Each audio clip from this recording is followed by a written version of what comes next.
Stephen King once wrote that nightmares exist outside of logic, and there's little fun to be had in explanations.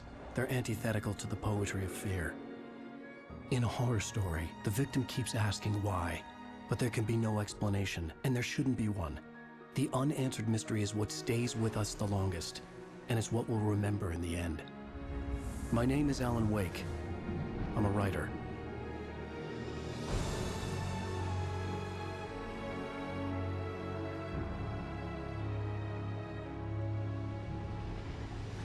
I've always had a vivid imagination, but this dream unsettled me.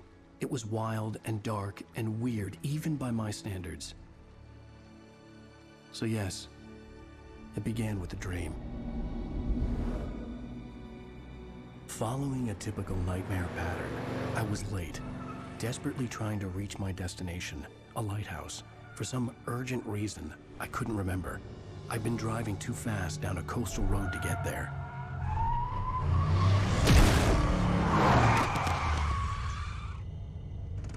I'd seen the hitchhiker too late.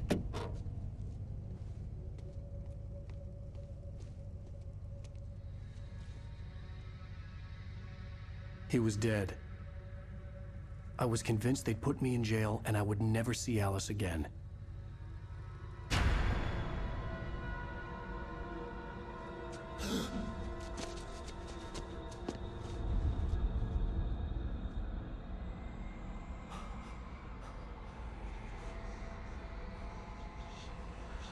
Suddenly, his body was gone. I was in shock from the crash. I could hardly stay on my feet.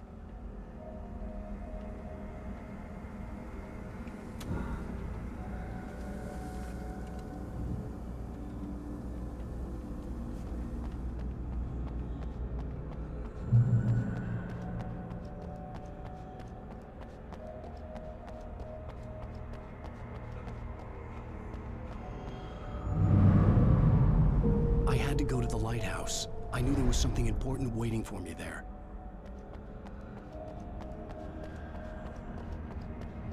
The bridge had collapsed. I'd have to find another way to the lighthouse.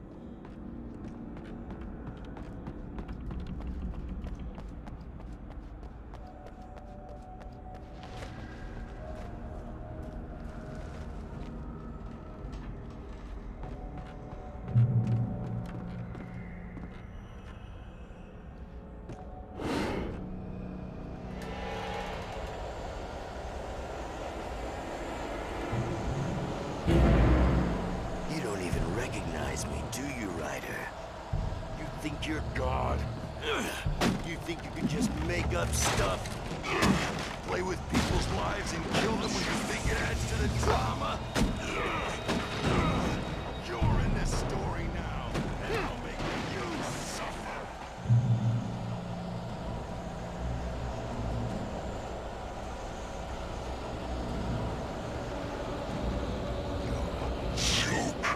There would be a single readable sentence in your books if it wasn't for your editor. You'll never publish another one of your shitty stories, 'cause I'm gonna kill you. It's not like your stories are any good. Not like they have any artistic merit. You're a lousy writer. Cheap thrills and pretentious shit. That's all you're good for. Just look at me. Look at your work.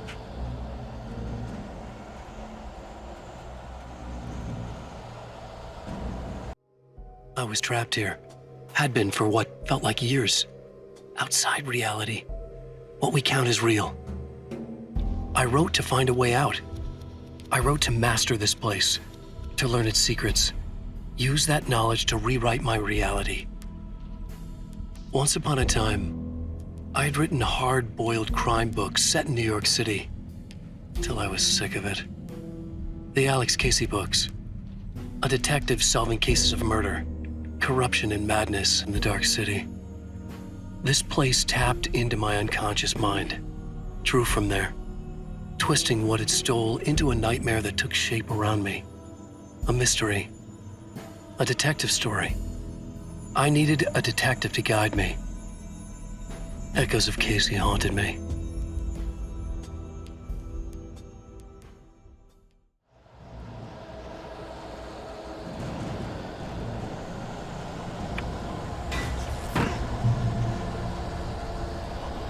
missed your deadline!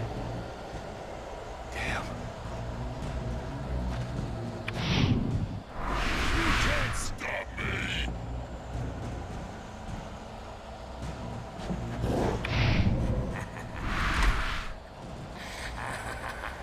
I realized that the hitchhiker was a character from the story I'd been working on.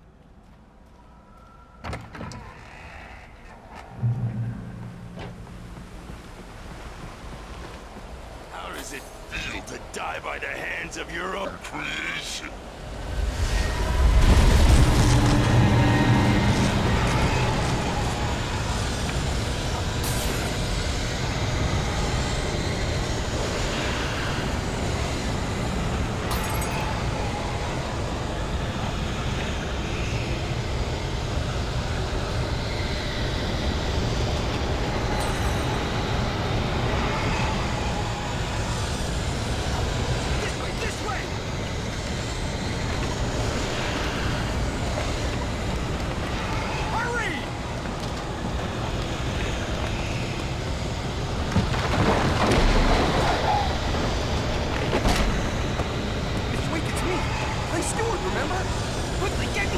There's no time to lose!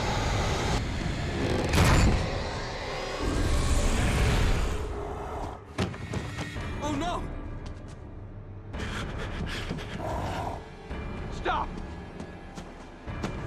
No! Damn it, die! No! No! No!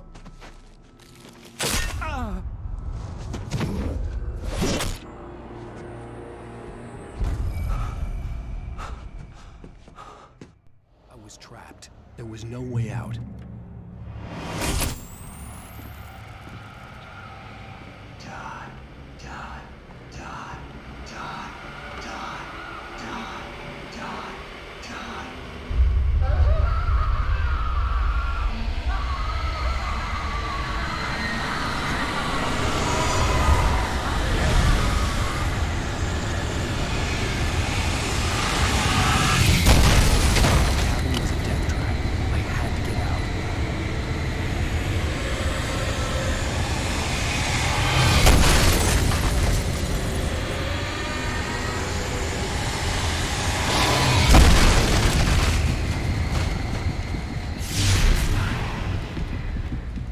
Follow the light.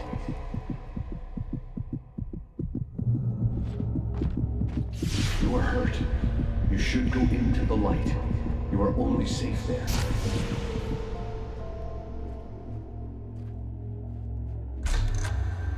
Well done. I have something important to tell you.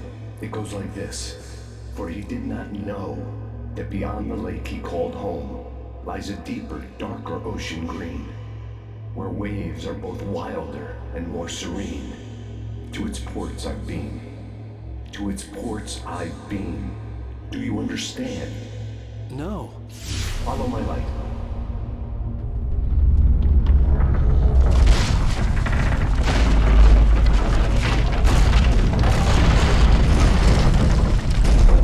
I entered your dream to teach you. The darkness is dangerous. It's sleeping now.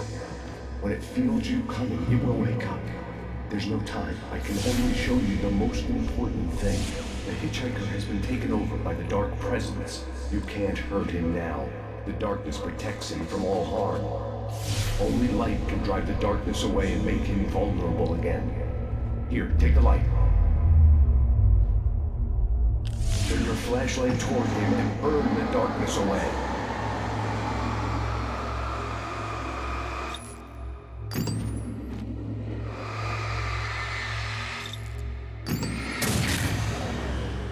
You did it. Now the darkness no longer protects him, but it's still inside, controlling him. He can't be saved. He's still a threat. He is still your enemy. Here, take the gun. Now you'll die.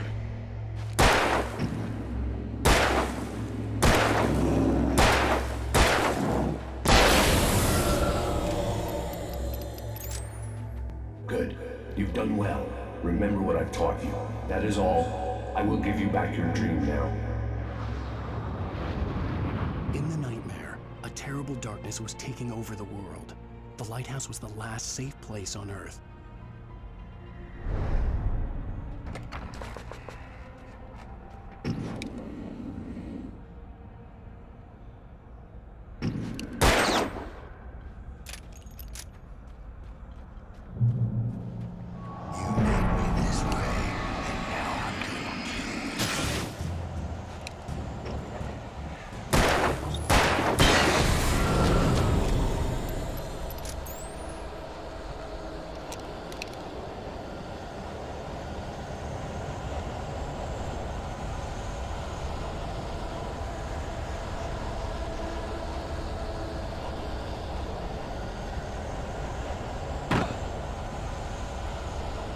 This is it, Wake!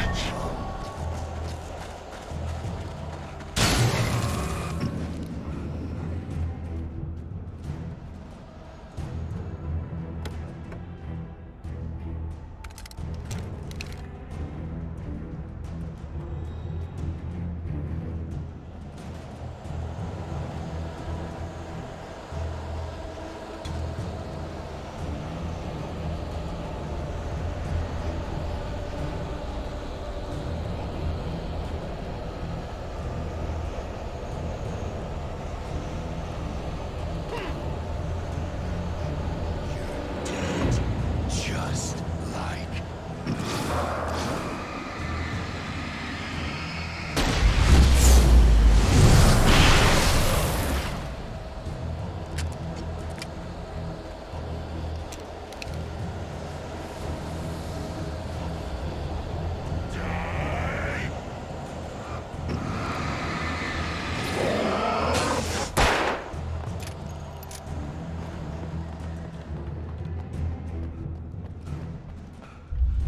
I can keep this up forever!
Shh, baby. Just another nightmare. Everything's fine. You dozed off. Right. Anything more than dozed off would be news for everyone. Cheer up, handsome. We're here.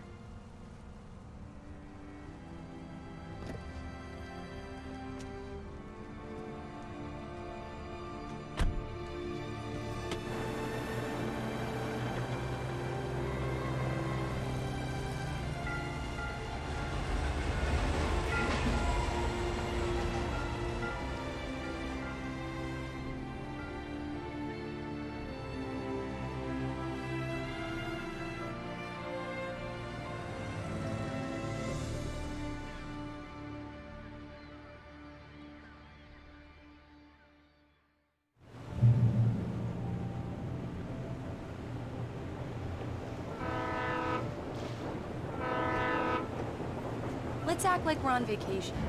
Go stand next to that old gentleman there. I want a shot of you with the town in the background. Sure. I'll even give you a title for the shot. A city boy, moments before he got eaten by a bear. Damn yuppies.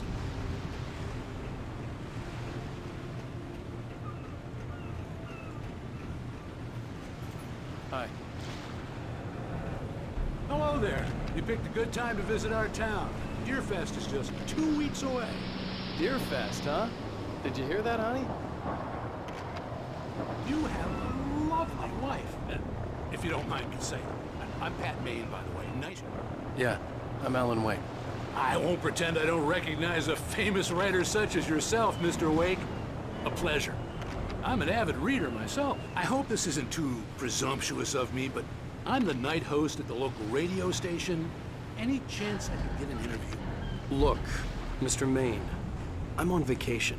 In fact, I'd appreciate it if we could keep my being here just between the two of us. I'm sure you understand. Fair enough. You can trust me to be discreet. Not a hard man to track down if you change your mind, though. I hope you two have a lovely holiday. Very nice. I got a couple of really good ones. And I see you made a friend. That's cute. Right. Yeah? Hey, bestseller. How's my favorite writer? Are you there yet? Barry. Yeah. We just got here. Are the locals giving you trouble? Just say the word and I'll hop on a plane and come make sure that you're left alone, Al. No, Barry, we're fine. Great, great. Just want to make sure you can relax and recharge. So, how is the place? Has it gotten your creative juices flowing? Barry, we're just settling in. Okay, Al. I'll call back later to make sure you're doing okay. And you call me if there's a problem, okay? Okay. Just looking out for you, buddy. Talk to you later. I love you too, Barry. You know he's going to be calling you every 5 minutes. Barry is Barry. I can always turn off the phone. What did I tell you? Text message from Barry. He says hi to you too. Alan, we're here. Come on, let's get back to the car.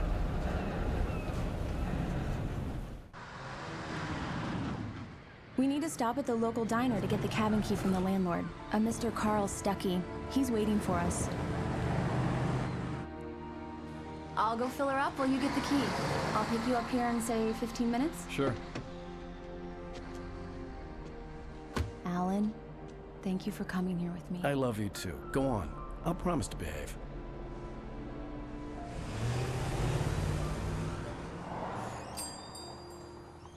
I'd forgotten there were still places like this. Towns where everybody knew everybody. Welcome to the Oh Dear Diner. Hi, I was wondering if you could help me. I'm looking for... Mr. Wake. Alan Wake. Oh, God! I am your biggest fan. I know people say that all the time, but I really am. I'm glad to hear that. Rose. Rose, I'm looking for Mr. Stuckey. Carl Stuckey? Carl? Oh, of course, Mr. Wake. He must have gone to visit the restroom. He'll be back in a moment. I can't believe it. I've got all your books.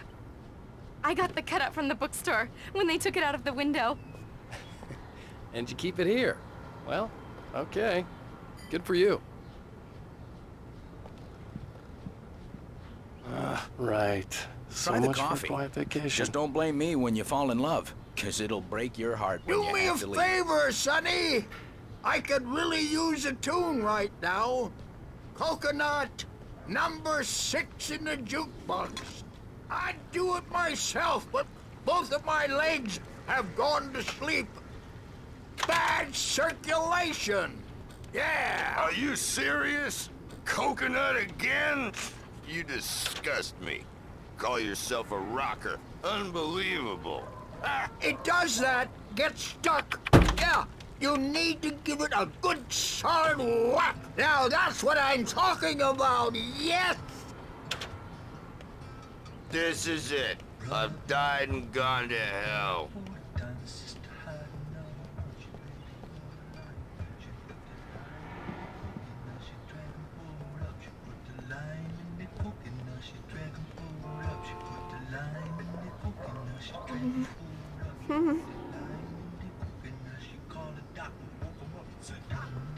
Don't go in there, young man. You can hurt yourself in the dark. I think I can handle it, ma'am. I didn't want to wait. I wanted to find Stuckey, to get the key and get out as soon as possible. The waitress was giving me a headache. Overeager fans always did. Hello? Mr. Stuckey? Carl couldn't make it. Unfortunately, he was taken ill. But I have the key for you and instructions on how to get to the lake. Okay. I wish you a good stay in my cabin. I'll come by later to check how you've settled in. And to meet your wife. I insist. Thanks.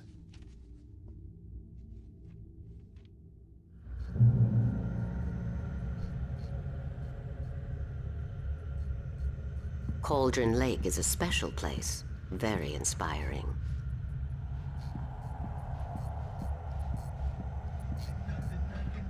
You got lucky this time, young man. You can hurt yourself in the dark. This really ought to be fixed.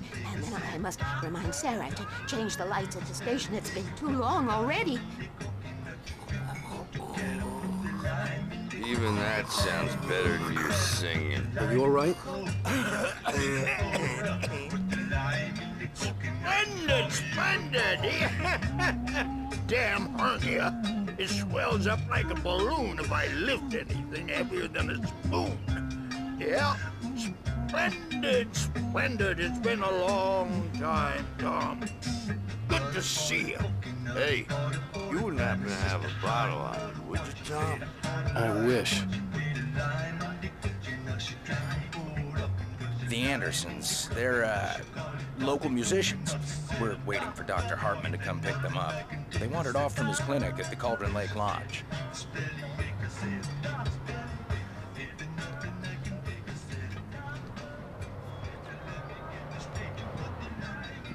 Bye, Mr. Wake. Mission accomplished. The key and the directions. My hero. I got some flashlights, just in case. Hey, wait! Mrs. Wake! Your keys!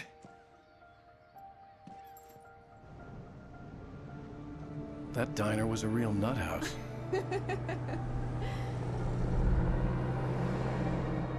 Can you believe this place?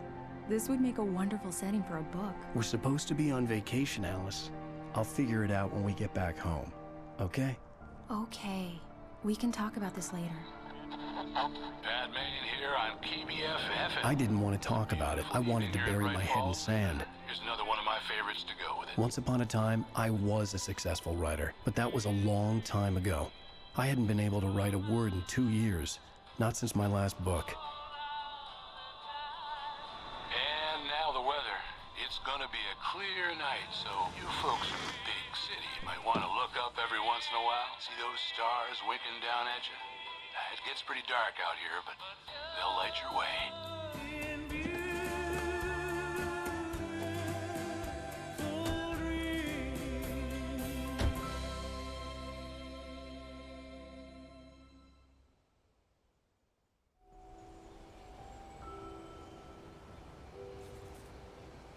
Wow. It's gorgeous, Alan.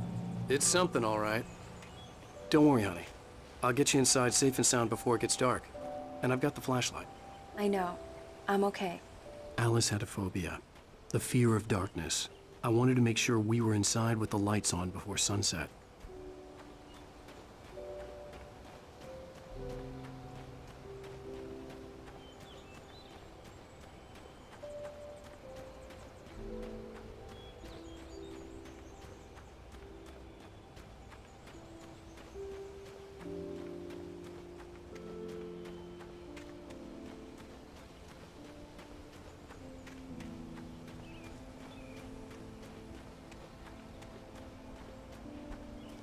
The cabin obviously got its name from the shape of the island. It looked like a giant bird leg. Alice had mentioned that the lake was a caldera. There was a dormant volcano under it.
Here we go. Let's take a look inside. Come on. It's dark in there. We need lights. Can you figure out how to get the power on, honey? A shoebox filled with books by Thomas Zane sat on the shelf. I'd never heard of him before. Hello? Anyone here?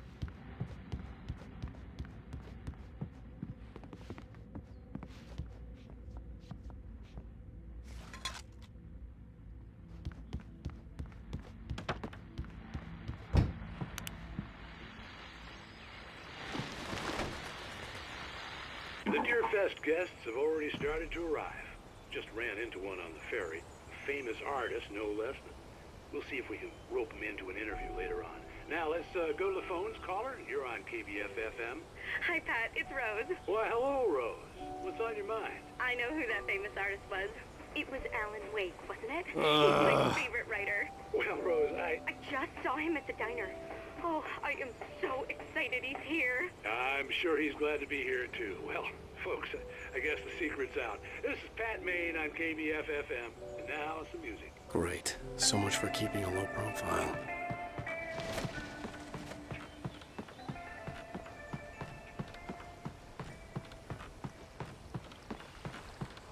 The water was clear but dark. It looked very deep.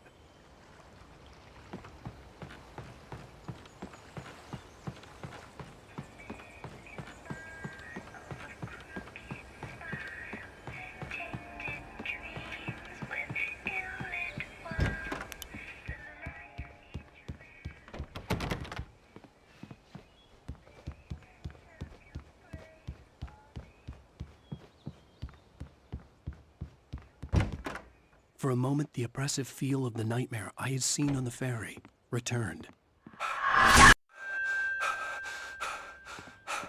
Damn.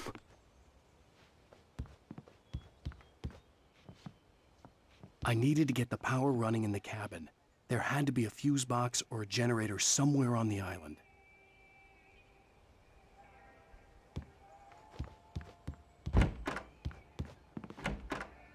The cabin looked like a time capsule from the 60s, or even earlier.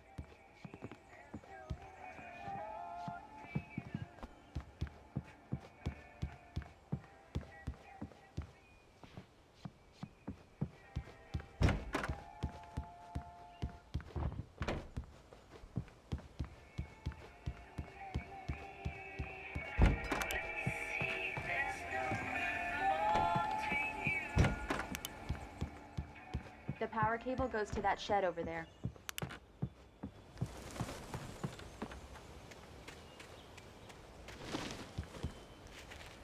The island had once been the site for a love story. Maybe it would be that again.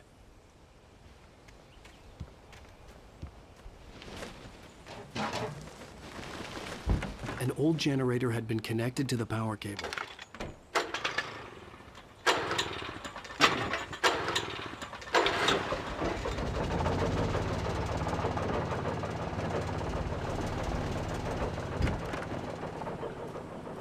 The lights are on! Good work, honey. I'll freshen up a bit and start settling in. Okay, I'll look around a bit. Sure thing! Have fun!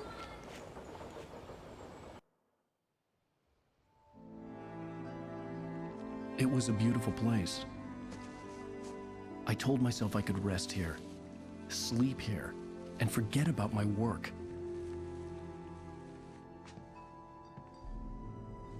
I thought we could be happy here.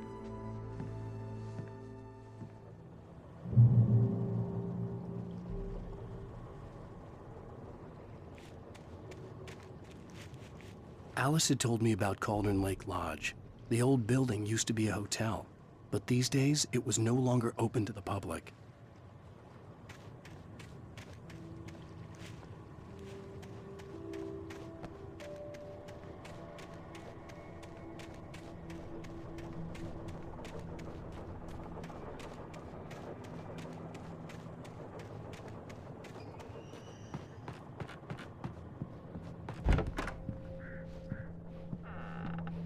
Alice?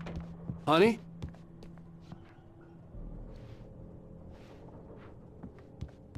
Alan, I'm upstairs. I have a surprise for you. Well, hello there. I'm not the surprise. It's in the study. Go take a look.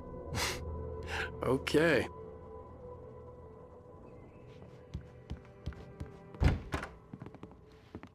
Surprise! Alice?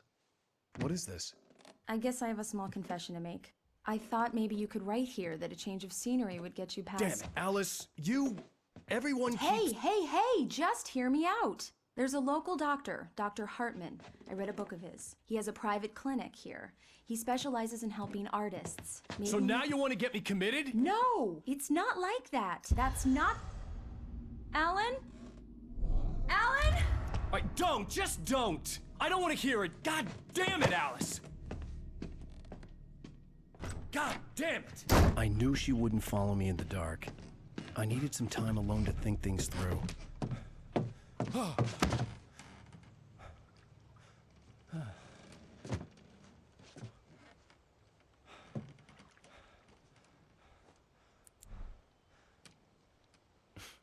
Damn it.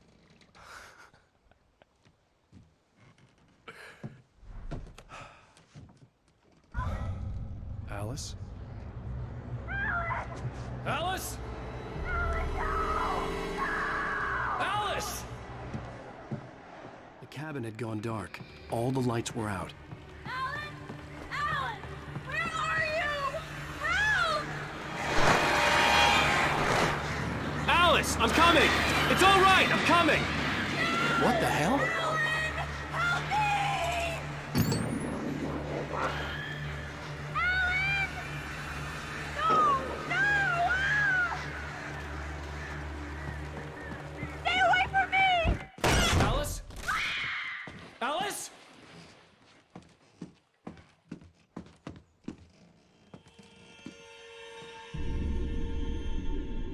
Oh no!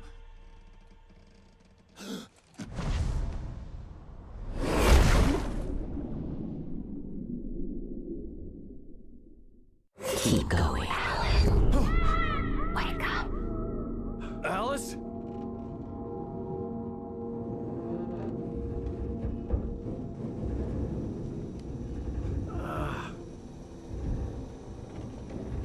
Waking up in the crashed car felt like I had woken from one nightmare and entered another. I couldn't remember how I got there. All I knew was that something terrible had happened to Alice. The phone was dead. I'd have to find help on foot.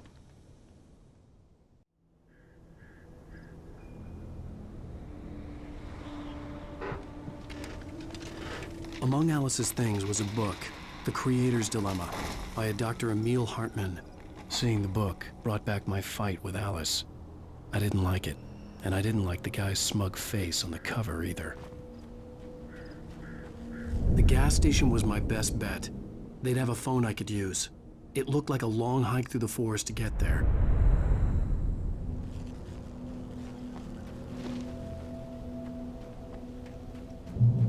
Damn.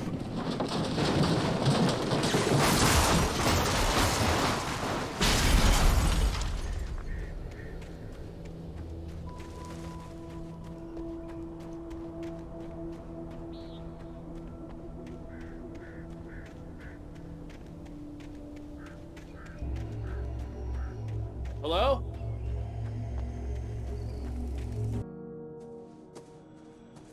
Hello? Is someone there?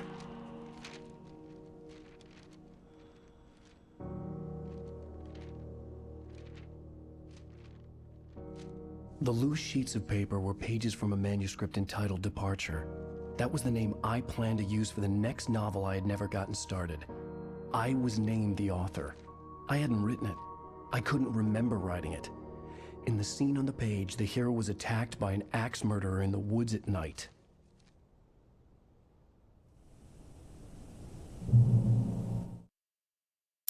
Departure by Alan Wake. The man turned to face me. His face was covered in shadows. It was hard to make him out in the darkness of the forest that surrounded us, but the axe he lifted was plain to see. It glistened with the blood of his victim. He grinned madly. The shadows were alive, distorting his features. It was a scene from a nightmare, but I was awake.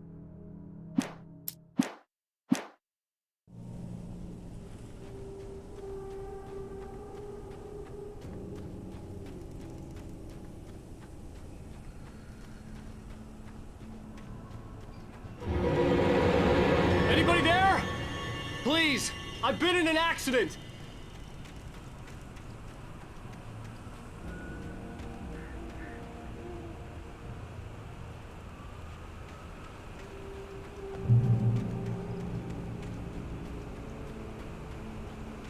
The lights up ahead were a good sign. Maybe I wouldn't have to hike all the way down to the gas station to find a phone.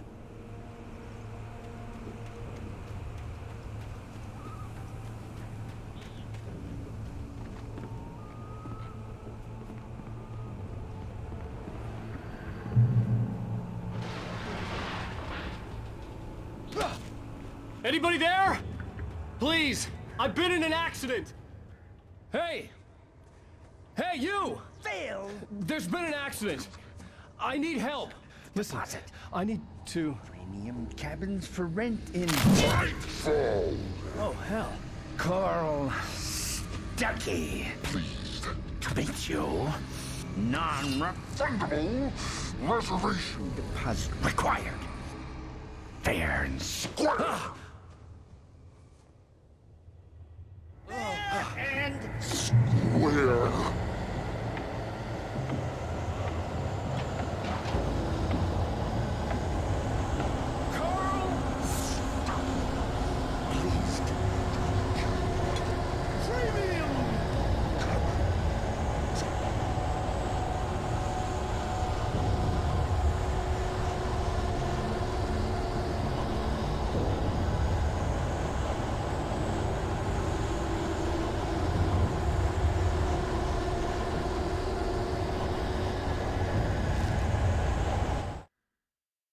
The Taken stood before me. It was impossible to focus on it, as if it stood in a blind spot caused by a brain tumor and eye disease. It was bleeding shadows like ink underwater, like a cloud of blood from a shark bite. I was terrified. I squeezed the flashlight like my life depended on it, willing it to stop coming any closer. Suddenly something gave, and the light seemed to shine brighter.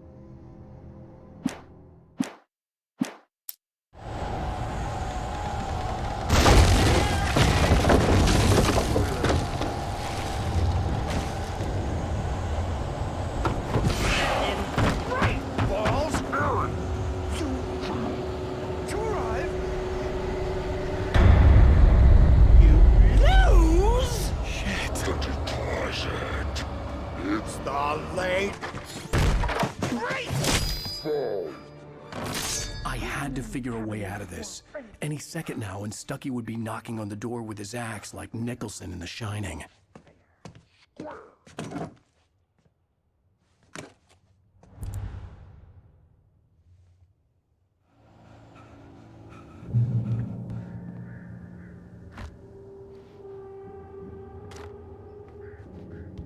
During your recommend trying walking, it's the latest thing. Yes. In Bright Falls Sheriff Station.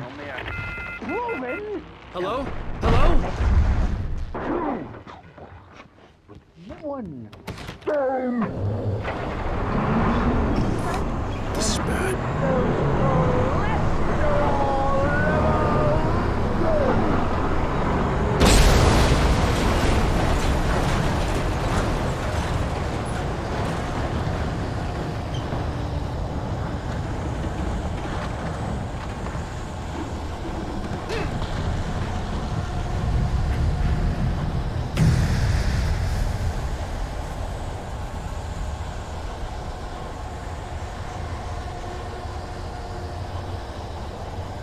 The bulldozer had gone over the cliff with the office. I hoped Stucky had suffered the same fate, but I wasn't planning on staying to find out.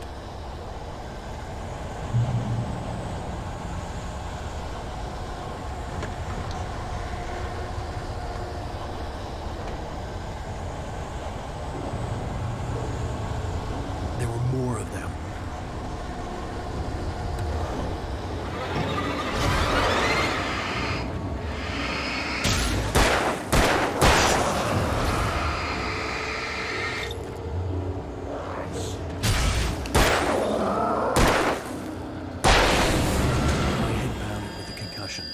I'd never fired a gun outside a shooting range, and now I just killed someone, or something. There were no bodies. They just disappeared. If I was dreaming, it felt real enough to make me sick. Eerie hand-painted graffiti was revealed by my flashlight. Someone had hidden a chest of supplies near it.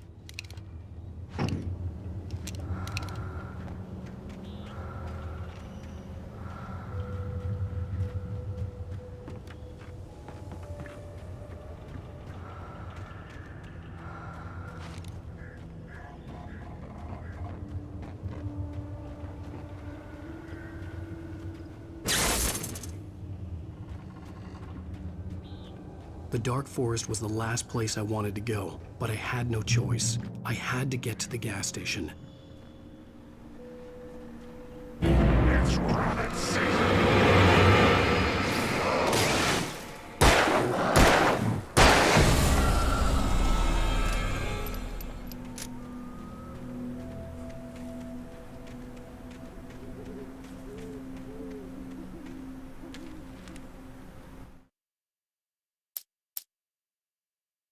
Rose knew she had been gushing, but right now, she didn't care.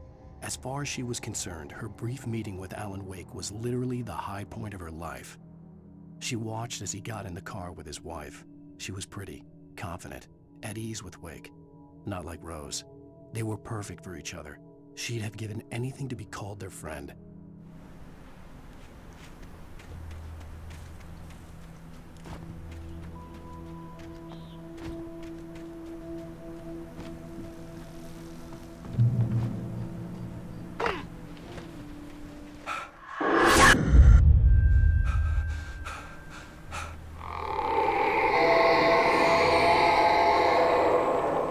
What the hell was that?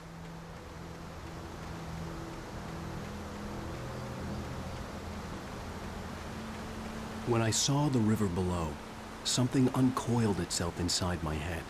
I realized that I'd have to find a way across. I didn't even want to look at the water.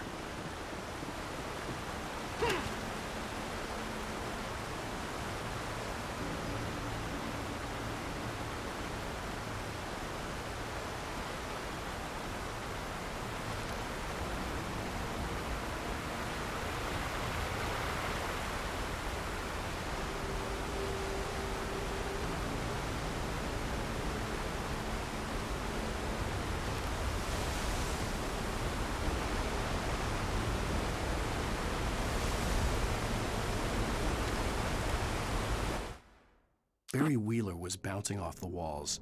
He jumped on a plane after his calls were ignored by both Al and Alice for several days. It could mean that they were both on a second honeymoon, but Barry didn't buy it. Al had been way too unstable for that, not sleeping, messed up. Barry had years of experience dealing with Alan Wake, and he couldn't ignore it. Something was wrong.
Stucky was still out there, in the dark, stalking me.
taken. They're taken.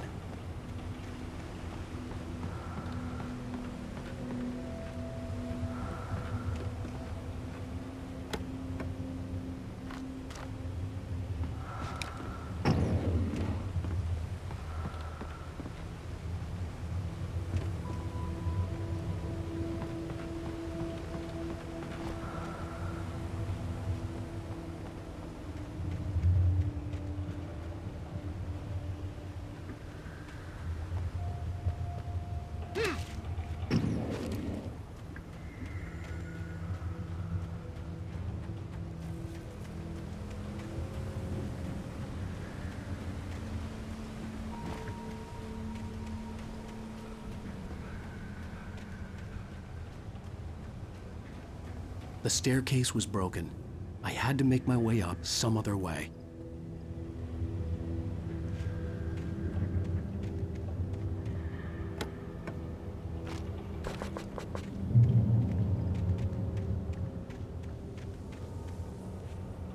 There was no power. There was bound to be a generator somewhere at the logging site.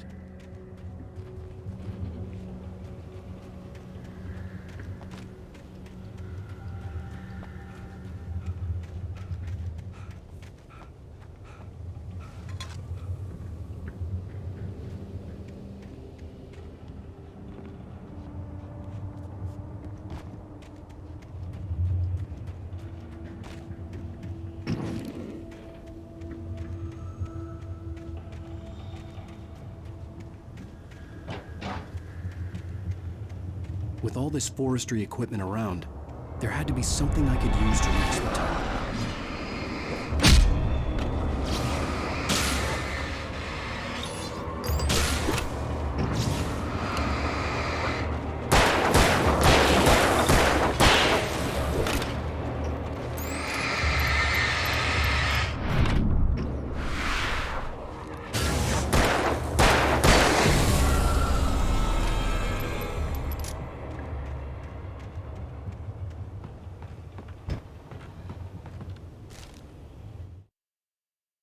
I heard them before I saw them, swooping down from the sky and screeching as they came. I spun around just as the cloud was upon me. For an instant, I stared into 100 dead eyes, black pearls glittering in the darkness. I raised the flashlight and the swarm exploded like fireworks. Feathers burned, turned into ash. I couldn't hear my scream above theirs.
Well, I was just outside for a breath of fresh air, and what a night. I know most of you are probably in your beds by now, but if you're still up and around, take a moment. Step outside for a spell and breathe in deep. The weather is absolutely still. The sky is crystal clear. It's like the forest is quietly breathing along with you. As you listeners know, I'm a night owl, and it's on nights like this I wish I wasn't cooped up in the studio. Makes an old man like me wish I could just roam wild. But here I am, and who'd keep you company all night long if I weren't? It looks like I'm not the only one staying up late. Caller, you're on the air. Hey, Pat, it's Maurice Horton. Hello, Maurice. What are you up to? Well, I was just taking Toby on his walkies. Oh, isn't it beautiful out there? Sure, but Pat, the reason I called is that Toby heard something rustling in the undergrowth and took off after it, and I couldn't find it. Probably a rabbit. Sure. Toby loves rabbits. Well, sure. Anyway, I figured that, if anyone runs into Toby, they could grab him. My number's on his collar. And Toby's a friendly dog? Oh, Toby loves people. Usually he comes back, but when we were pretty far from home, and it sounds like he went pretty wild there. Great dog, but just too dumb for his own good. Well, Maurice, it's out there now. Hope Toby comes home soon. Yeah, thanks, Pat. You have a good night now.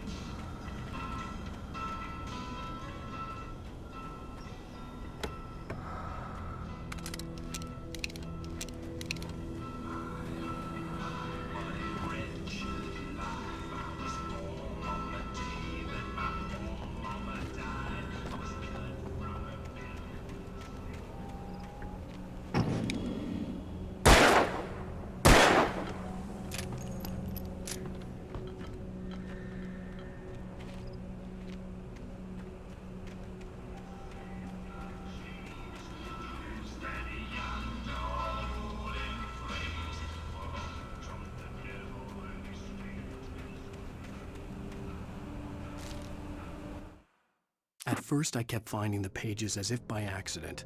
The book I couldn't remember was either a terrible and true prophecy or an act of creation that had rewritten the world. I began to hunt the pages feverishly, for they held the answer to the mystery. With it, I could save myself. With it, I could save Alice.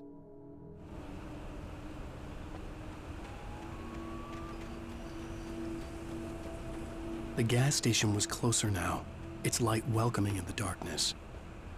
Paul makes the best dogs in the state. Belly Burster is the best with no contest. Monster Dog is second best. The famous dog is...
stepped into the gas station's garage. It was dark and quiet. The place was a mess. It looked like someone trashed the place or that there'd been some kind of fight. Light spilled into the room through an open door at the back, and I made my way toward it.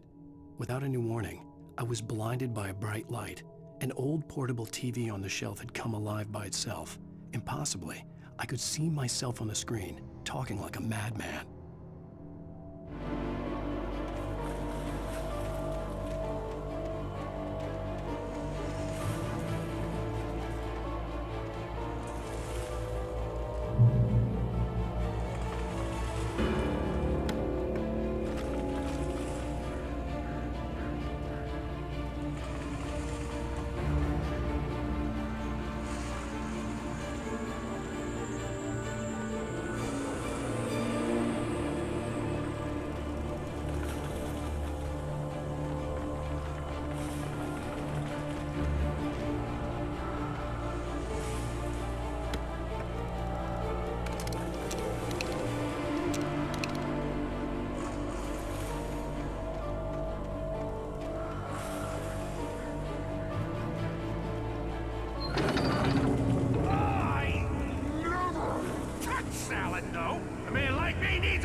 The cabin on Cauldron Lake?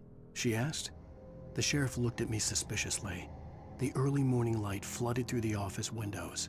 I would probably never have gotten out of the woods alive without her help, but I couldn't tell her the truth of what I'd faced the previous night. She'd think I was lying or crazy. She'd lock me up, and she wouldn't help me find Alice.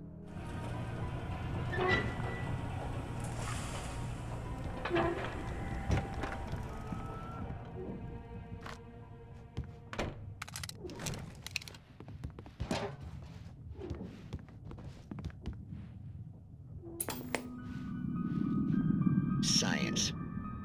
It bestows immortality on those who advance it to elevate all of mankind. Newton, Einstein, Sagan, princes among men. But the price for such a legacy is steep indeed. In Night Springs. Tonight's episode, a quantum suicide. If our lives are already written, it would take a courageous man to change the script. Having called a press conference, Dr. Barclay Colvin is about to demonstrate that very courage. Ladies and gentlemen of the press, I am Dr. Barclay Colvin, and I'm glad so many of you could join me here at the Moorcock Institute. Tonight, I'm going to give a practical demonstration of the many worlds interpretation. As you can see, this is a loaded 9mm pistol. It shall be part of a thought experiment. And now, a real experiment, known as a quantum suicide. Did he say suicide? Is that a real gun? He's kidding, right? Please, stay calm. There is no risk. Observe what occurs when I place the weapon against my own forehead. Now, you might think this round is merely a dud. Not so. Observe the flower pot. And yet, I myself cannot be harmed with this gun. With each pull of the trigger, two new realities branch off. One in which the weapon didn't fire, and one where it did. With my machine here, I have ensured that this reality is always the former. I have bestowed upon myself quantum immortality. Under no circumstances can this gun kill me. So wait. What you're saying is that every time you pull the trigger, in another reality, you die? Yes, of course, but that's completely trivial. There's an infinite number of things that could happen at any moment, and they always do happen somewhere. The point is, this one thing did not happen here. You're insane, Colvin. Insane? Insane? Hey, was this thing supposed to be plugged in? I stumbled on it. You fools! Gaze upon quantum immortality.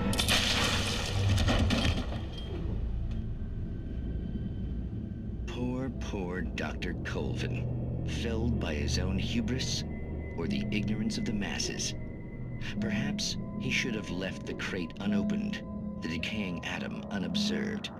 Curiosity often kills the cat in Night Springs.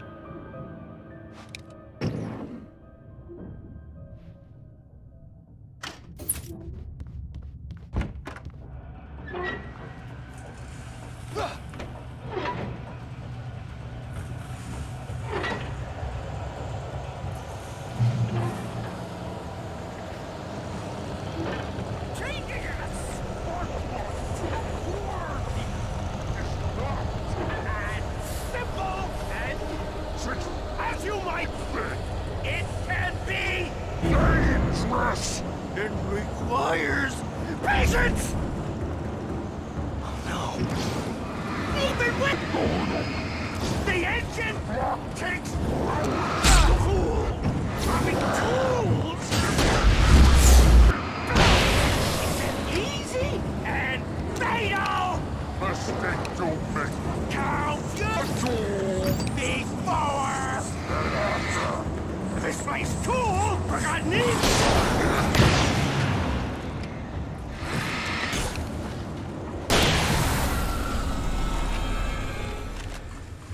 Stucky's body vanished, leaving behind only a lifetime of nightmares to come, assuming I'd reached the lights at the gas station alive.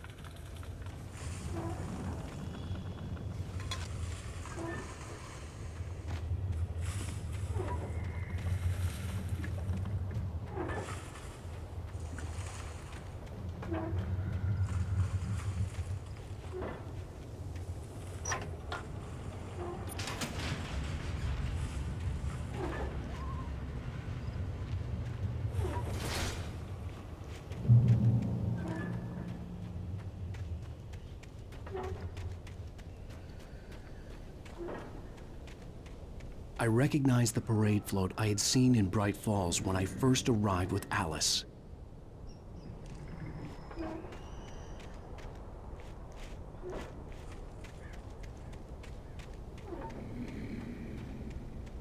After the insanity I had just experienced in the darkness, the lights of the gas station felt comforting. At least for a moment, the sane world reasserted itself.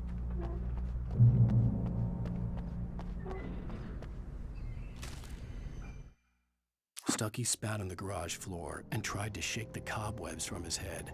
Ever since the couple never showed to pick up the keys, things had been fuzzy. Something, a feeling, caught his attention.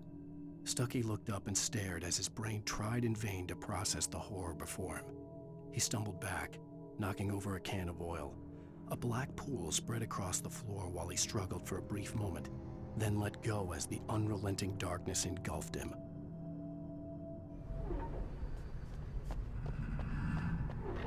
The Deer Fest had been 2 weeks away when we arrived.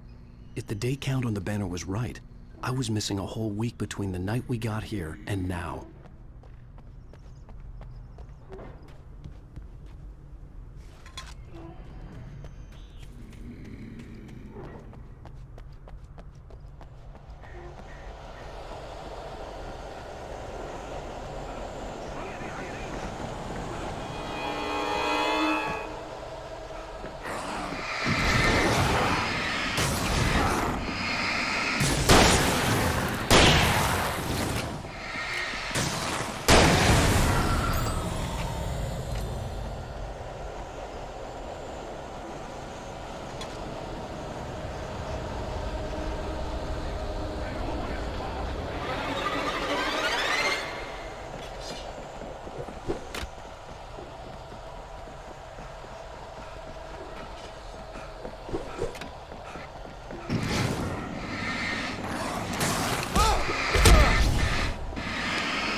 had to get inside the gas station to find a phone to call for help.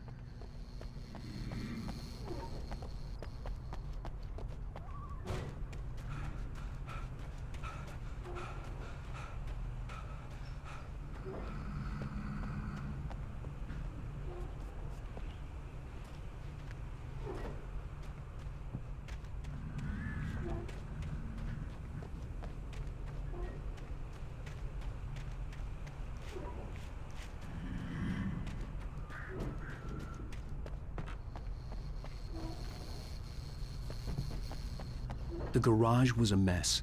It looked like someone had trashed the place, or that there'd been some kind of fight. I'll write. I'll keep writing. Outside, there's only darkness. Outside the cabin, outside the story, there's only darkness. I can feel her presence in the dark. Just now, I could smell her perfume in the room. I'll reach her. I'll fix it up. I'll bring her back. The story will come true. If I stop, she's lost. I don't believe this. It'd been me on the TV, talking crazy. Was I losing my mind?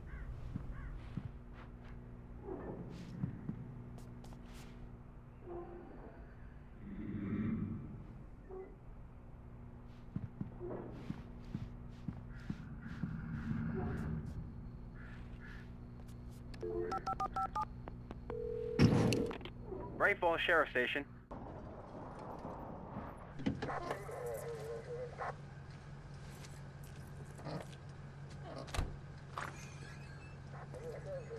Oh, thank God, Sheriff. Sheriff Sarah Breaker. You are... I'm Alan Wake, but listen. I was in a car crash. My wife, Alice, she's missing. Calm down, Mr. Wake. We were staying in a cabin on the island, on Cauldron Lake. There's no island on Cauldron Lake. Not since the big eruption in the 70s. Please, I can take you there, okay? You look like you've taken a pretty bad knock to the head. Are you okay? Listen. We'll figure this out. Please get in the car. We'll swing by the lake and then we'll go to the station, okay? Mr. Wake, have you seen Stucky, the guy who owns this place? I realized I couldn't tell her what had happened in the forest. She wouldn't have believed me. And then she wouldn't have helped me with Alice.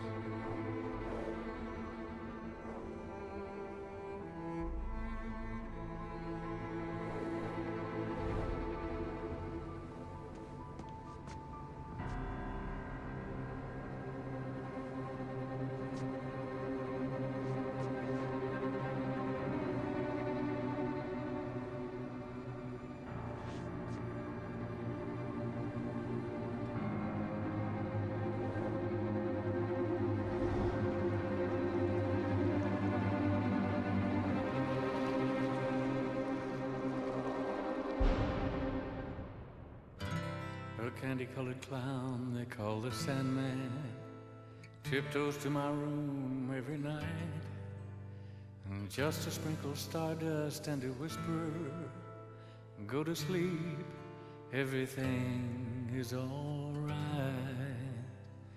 I close my eyes, then I drift away.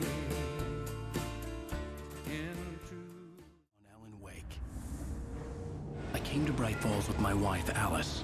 Thank you for coming here with me. I thought maybe you could write here. I don't want to hear it! God damn it, Alice! Now, she's missing. Alice?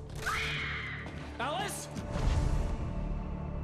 I woke up behind the wheel of a crashed car. I'm missing a week. I was attacked by shadowy men straight from a nightmare. The sheriff took me to the lake Alice and I had stayed at. But the cabin had disappeared.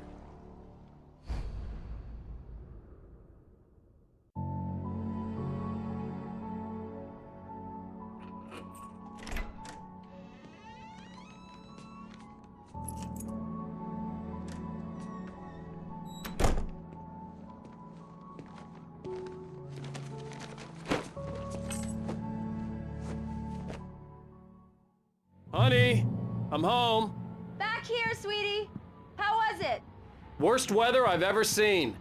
You should put some coffee on. It'll warm you up. Hey, handsome. This is gonna be a long night, but these shots are turning out great. I guess you're gonna need that coffee then. I'll go put it on.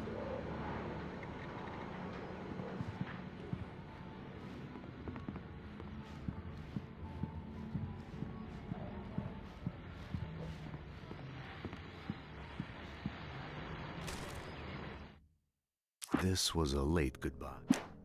It's true what they say about the fall and the sudden stop at the end. I'd lain here in the snow while the lurid chain of scenes that had led me here kept playing in my head. A rerun of my own private snuff movie.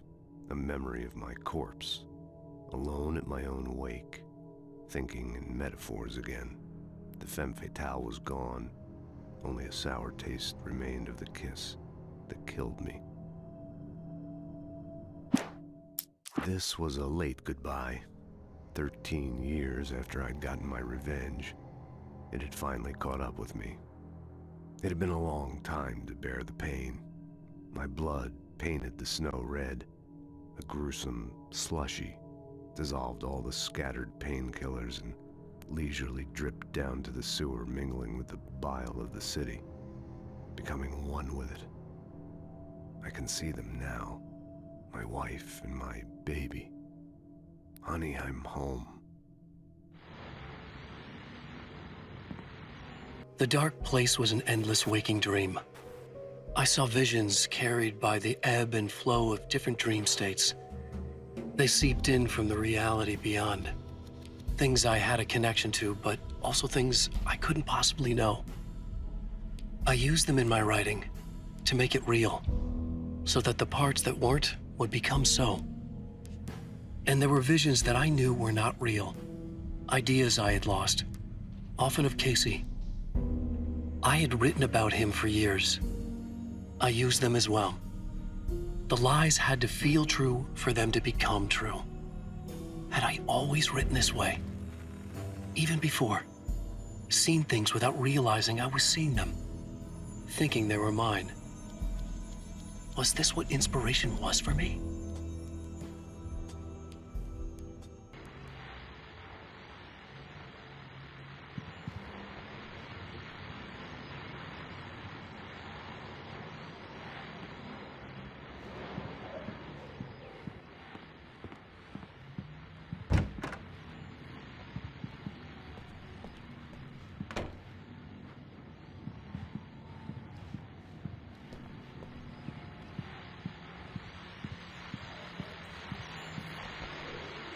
The continuing freezing rain and heavy snowfall have necessitated a winter storm warning in the entire tri-state area. People are advised to stay indoors as many roadways are already closed, and city officials are not expecting snow crews to keep up with the weather. We're now on the third day of the blizzard, and the weather is not expected to clear up anytime soon.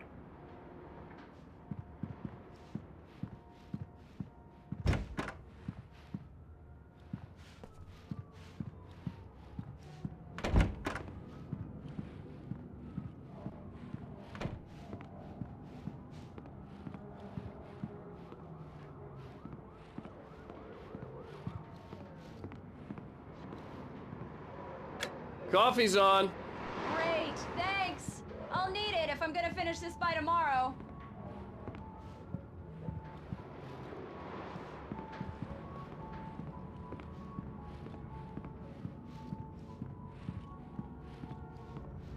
Oh, hey, I just finished those cover mock-ups. They're on your desk. Tell me what you think. No kidding. I didn't think you'd get them done this quickly. On occasion, I can perform all sorts of miracles, my dear. Oh, really? These look really good. Oh, sure, until Barry gets his hands on them. Which, by the way, will happen over my dead body. The last time was the last time. Oh, and speaking of Barry, he called. Alan? Alan, please check the fuse box. I'm right here. I'm on it, honey. Please hurry! Honey, it's a power outage. I've got the flashlight. Okay. Hi. You okay? I'm sorry. It just really spooked me. Don't worry. We'll just break out the candles. I know it's stupid, but it's just... especially when I'm not prepared for it, you know? It gets to me. I love you. Tell me a story, writer. Okay. I used to have these nightmares when I was a kid. The dark really spooked me, too. When it got really bad, my mom gave me this old light switch. She called it the clicker. The clicker, huh? Yeah. If I ever got scared of the dark, I could just flip the switch and a magic light would scare the monsters away. Oh, sure. Here it is. Alan. Maybe it'll help you too. Yeah, nice story, writer boy. You made that up right now, didn't you? No. Seriously. I love you, even if you are a liar. Thanks for this.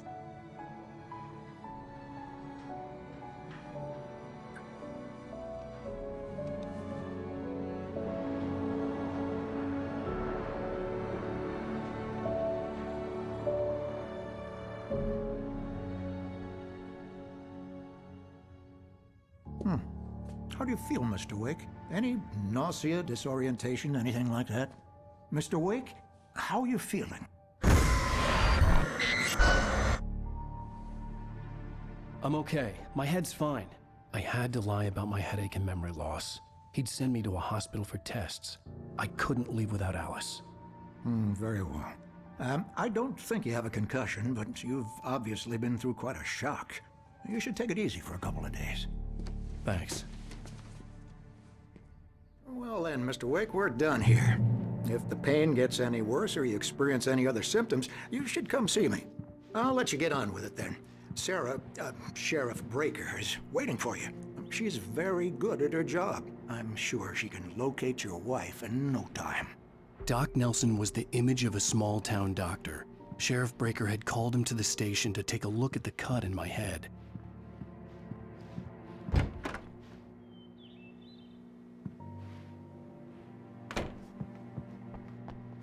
Thank you for testing the lights, Miss Weaver.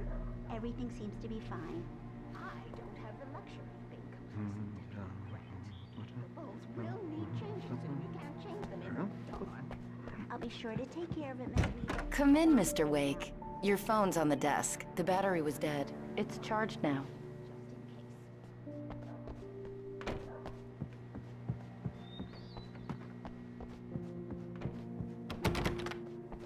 Mr. Wake, the sheriff is waiting for you in her office down the corridor.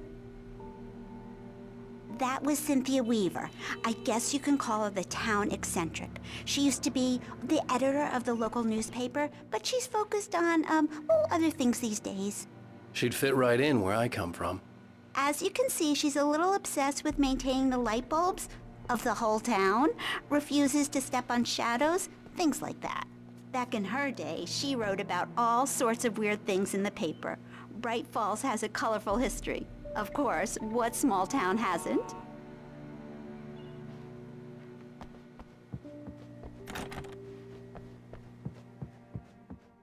Yeah, it's Mulligan here. I'm at Stucky's gas station with Thornton. There's no sign of him. Over. Wait. Yeah, this is Thornton. Look, we've located the brake float. It's here.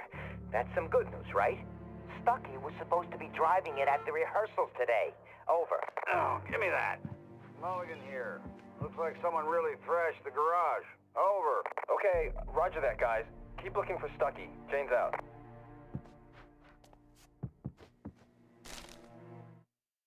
Alice looked through the viewfinder, lining up the shot. Cauldron Lake was breathtaking. Something caught her eye. A figure standing in the shadows behind the cabin, like a thin woman in a black dress. She lowered the camera and looked again. No one there. Just a collection of bushes that looked vaguely human-shaped. She shook her head and laughed. The sheriff wants to see you in her office, Mr. Wake. Your phone, Mr. Wake? Have you started looking for my wife yet? My men are already on it. Now, can you tell me what happened? I'm not sure. I can't remember. We were arguing. I walked out of the cabin. The cabin on Cauldron Lake? How did you end up at Stucky's gas station? I wanted to tell her what had happened last night, but I couldn't. She'd lock me up. Excuse me. I need to take this. Hello? Alan, please help me. Alice? Stop talking to the law. You'll do exactly what I say if you ever want to see your wife again. Who is this? Go to the back lot. There's a hole in the fence on the left. Look inside the junker. I left a little something there to convince you we're all on the same page here. After you ditch the cops, you're gonna meet me in Elderwood National Park. There's a spot called Lover's Peak. Midnight. Don't do nothing stupid, pal. We're watching you. Mr. Wake, can I help you with anything? I need to get some air. The sheriff said I could go out back. Of course, Mr. Wake. You can get there through the cell corridor. Just don't mind Walter in there. He's one of our regulars. I thought he quit drinking for good. Hey, can you turn the lights on? The deputies, they don't understand. They won't listen to me. Thank you, man, thank you. Hey, you're all right. You're a good guy. Don't let anybody tell you different. You know, I shouldn't even be in here. The cops, they got it all wrong. See, sure, I beat him up, but I wasn't drunk. I mean, I wasn't drunk at the time. I only got drunk afterward. Okay, listen, you gotta listen carefully now. Here's the kicker. In spite of its human mask, to describe the dark presence as intelligent would have implied human qualities on something decidedly inhuman. Nonetheless, it found the one spot in the diner that was dark enough. Some light spilled into the corridor, ravaging it. But it took the pain. Horrible as it was, the writer would soon fix that. He would be coming to the one place where it still had power. That wasn't Danny. No. The early morning light hurt my eyes and made my head ache. The man on the phone had said, "Go through the fence on the left."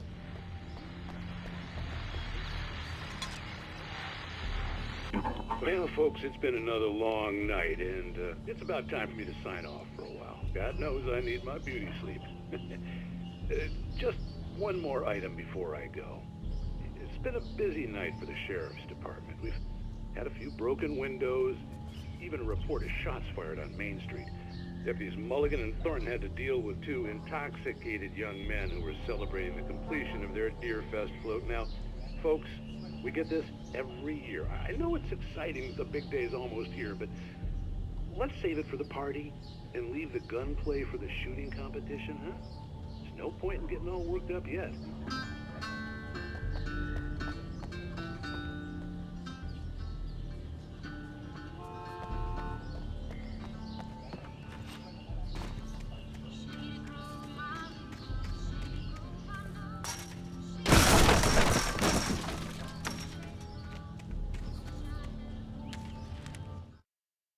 The kidnapper fired his gun one last time, and the shadow vanished into the darkness it had come from. See? Nothing to it, Wake. The thought of Alice in his hands was revolting. We stood on the wooden platform of Lover's Peak, the waterfall on the mountain behind us, the lights of the radio mast blinking red in the heights above. I fought with the urge to take a swing, force myself to speak. Let's cut the act now. Where's my wife?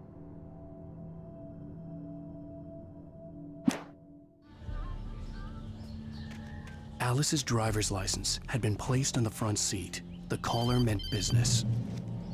Barry? Ow! Ow! Thank God! Where the hell have you been? I've been trying to reach you for a week, you and Alice. Oh, I've been worried sick. I flew out yesterday. I'm here in Bright Falls. Barry, listen to me. I'm at the sheriff's station. Come and get me. I can't talk now. Ow! What the hell is going on? I had to get the sheriff to let me go. I needed to get to Elderwood National Park to meet Alice's kidnappers.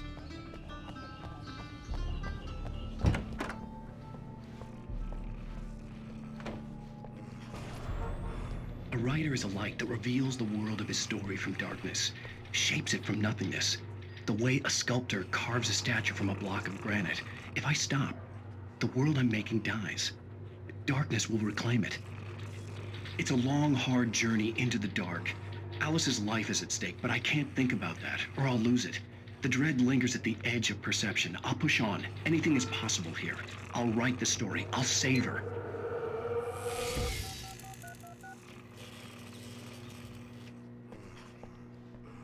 Marvelous, Sarah. I just wanted to settle all the damage the Anderson brothers might have inadvertently caused on their recent and regrettable little outing. They are not accountable for their actions, of course. I can assure you that my staff has been reprimanded. Tor and Odin never caused any trouble to anyone when they were still living at their farm. Indeed. All we can do is to slow down the progress of their dementia. Are you feeling any better, Mr. Wake? I'd like to leave. Am I free to go? Well, we still need to talk about... Am I under arrest? No, of course not. But I need to know where you'll be staying so I can get in touch with you. I'd avoid the motel. The Majestic is known for its roaches. The cabins at Elderwood are pretty nice, though. That sounds perfect. I'm Dr. Emil Hartman. I'd like to invite you to stay at Cauldron Lake Lodge. Did you talk to my wife? I had the pleasure of discussing your situation with her on several occasions. Did you set something up with her? I invited her here. My clinic is a place where... Oh! Hey! Oh, my! Take it easy. Hey, nobody move! Get your hands off of my client! Who are you? I'm Barry Wheeler, his agent. If you have business with Mr. Wake, you talk to me. You yokels won't know what hit you once I sick my lawyers on your asses. No harm done, Sarah. I'm all right. I don't want to press charges. Mr. Wake, my offer still stands. Get me out of here. What the hell was that about, Al? We don't need a replay of that thing with the paparazzi. I thought they were gonna lock you up. I had to talk to someone. I told Barry everything. He thought I was certifiable, but when he heard about the manuscript, I had him. The fact that I'd written something, even if I couldn't remember it, was enough for him. He smelled money. And he believed that Alice had been kidnapped. Anything beyond that was another story. I had a midnight appointment with the kidnapper in a place called Lover's Peak, somewhere in Elderwood National Park. The plan was to rent a cabin. I don't like it, Al. I don't like any of it. It's not good. In fact, it's the absolute opposite of good. Mr. Wake! Barry, you found him. Hi, Rose. Oh, wow. I was just thinking about you, too. Great. I was just bringing Rusty some coffee. He's on the balcony, looking after Max. Poor thing. I really need to go. Great to see you again, Mr. Wake. Later! Who's Max? What an airhead. Jeez, Mr. Takes a swing at everybody. This is not her fault. She's a very nice girl and, more importantly, a fan. She even has a fan site dedicated to you.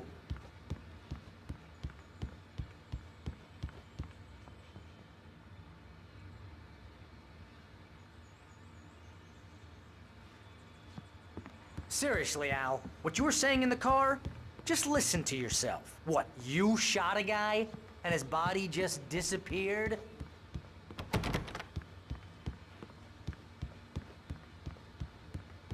When was the last time you slept? What, are you high? Have you been drinking? No! Look, Barry, I'm missing a week, and someone's got Alice, and everything's just... Do you understand what it sounds like when you say stuff like that? Don't get me wrong, it's a good story, could be a bestseller. But when you start confusing fiction with reality, you're buying yourself a ticket to the funny farm. All right, wait here. Easy there, boy. I'm almost done. Hey, Rusty, right? You rent cabins. Oh, Mr. Wake. I'd shake your hand, but mine are kind of full here. Actually, I'm sorry about this. Would you mind grabbing the registration form from the desk? It's just across from Bucktooth Charlie. Okay, sure. Seriously, Al, you can't just go and meet a kidnapper. Those situations always end up in disaster. You gotta talk to the cops. She's my wife, and it's my call. Can we talk about this later? No. This whole thing, listen, you hit your head. I mean, geez, Al, come on. You gotta understand how crazy all this sounds. If you're trying to pull a joke on me, freak me out, it's working. Ha ha, let's have a laugh on Barry. Well, you had me going there real funny, Al. You can quit it now.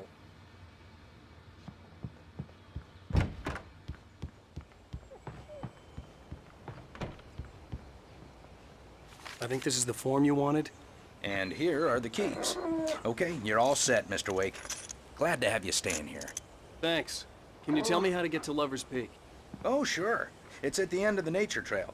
Just follow the paths, you'll get to it eventually. It's an easy walk. Nice spot, too. Look, Al, you're asking me to believe that you shot a dude who went poof into thin air, a guy who was bulletproof until you pointed a flashlight at him. You hear that from people who end up spending time in padded rooms, strapped to their beds, wearing white shirts with too long tangled up sleeves, and eating a healthy diet of pills. Al, you...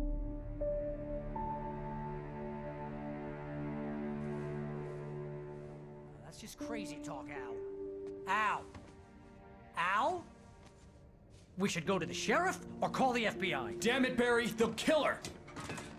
This is not a goddamn debate, Barry. I'm going to Lover's Peak. He said to come alone. Okay then. I understand. You're my best friend, and I'm worried that you're not right in the head. Tell me what to do to help, and I'll do it. You stay here, and if I'm not back by morning, call the cavalry. Achoo! Achoo! Just be careful with the natives, Al. These yokels are dangerous. Everybody hates a tourist, or it'll be Deliverance all over again. Achoo!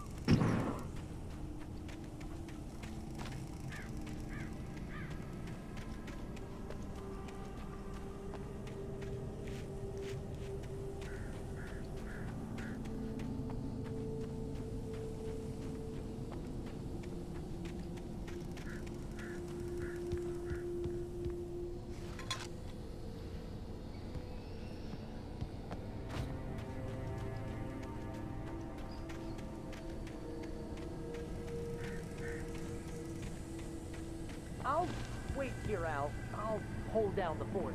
I'll be with you in spirit every step of the way, Al. Lock the door now.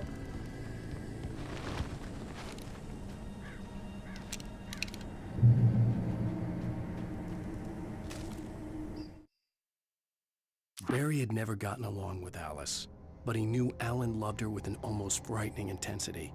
And now something had happened to Alice.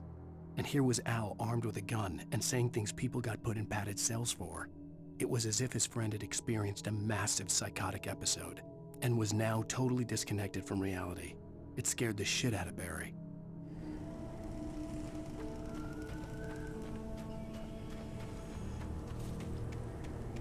I knew I should have gone to the cops. This wasn't the smartest thing I'd ever done, but I was still angry with Barry for trying to talk me out of it. These people had called me right in the sheriff's station. The cops wouldn't scare them, and they had Alice.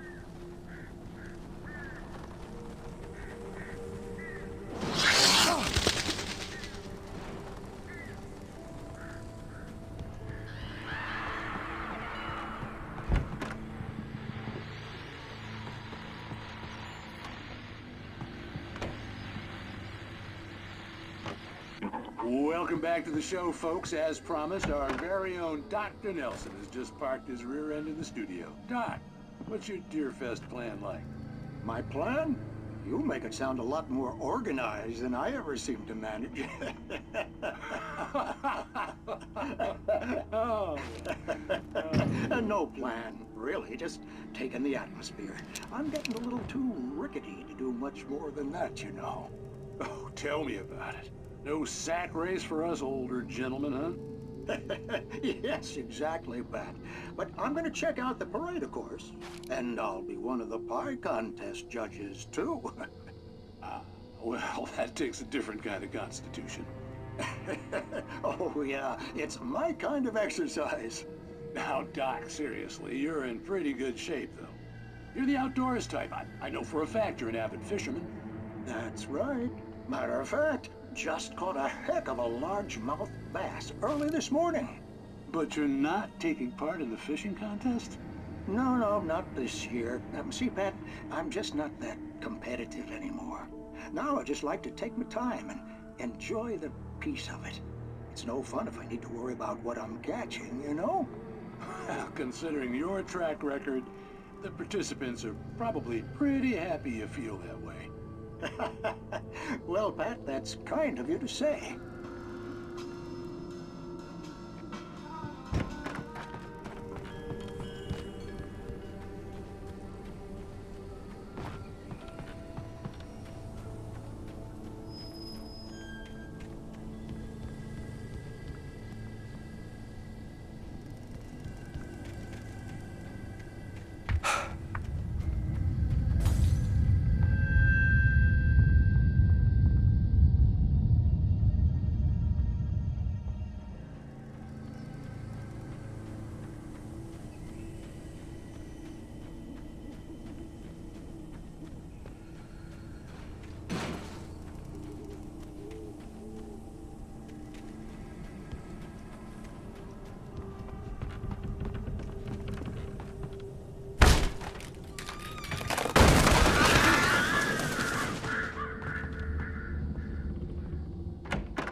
Crime and punishment. The cancer and cure of civilization. But some crimes are impossible to punish, especially in Night Springs. Tonight's episode, The Man in the Mirror.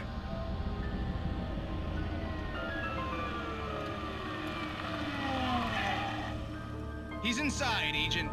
He's a weird one. So, you're confessing to killing that guy, huh? Why? Had it coming? Yeah, but why would you do that? I mean, you're a nice guy. Normal. Took your kid to a soccer game. So how come at the game, you pick a guy and, quoting from the arresting officer's report here, assault the victim's head area repeatedly with the weapon of choice being a pair of bare fists? Wow, that sentence really flows, huh? Maybe you're not the literary type. Okay, so you mess him up. But why? Who was that guy? We couldn't ID him. Why would a guy like you do him like that? I didn't like his face? Well, you must have hated it, because you really went to town there. I mean, there's no way to tell what he looked like. No ID on him either. That must be difficult. But then we ran the fingerprints. Got a match. Your prints. Identical. Huh, how about that? Your son said you were wearing a white shirt when you took him to the game, but the white shirt is on the dead guy. It's plenty red now. You won't get away with this.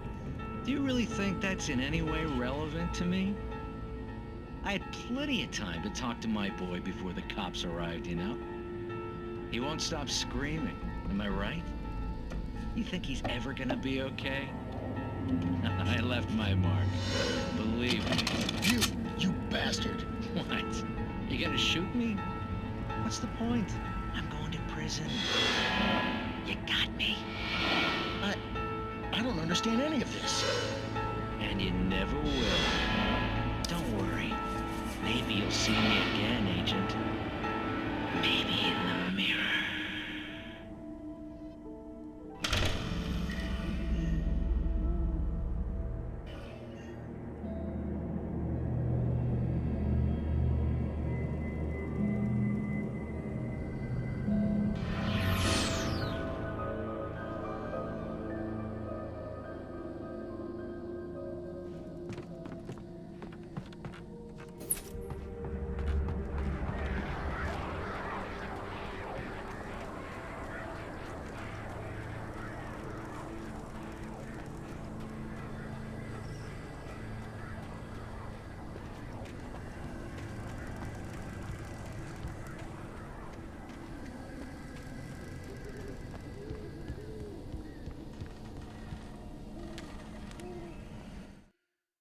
Rose knew that Rusty was in love with her, and she liked him too.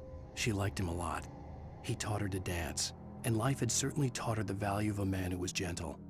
He treated her well, made her smile, made her feel good.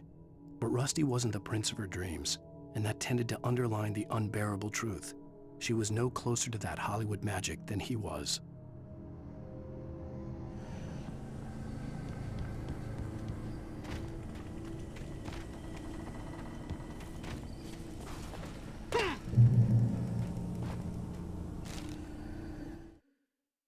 The air in the visitor center was heavy with an awful smell, as if some rotten drowned thing had crawled up from its grave. Rusty kept coughing blood. My eyes were drawn to the twisted shape of his broken leg. The attack had been vicious. Max whined in his cage. Rusty's eyes were wild with fear and terror. He gasped. "Mr. Wake, it happened just the way it was on that page."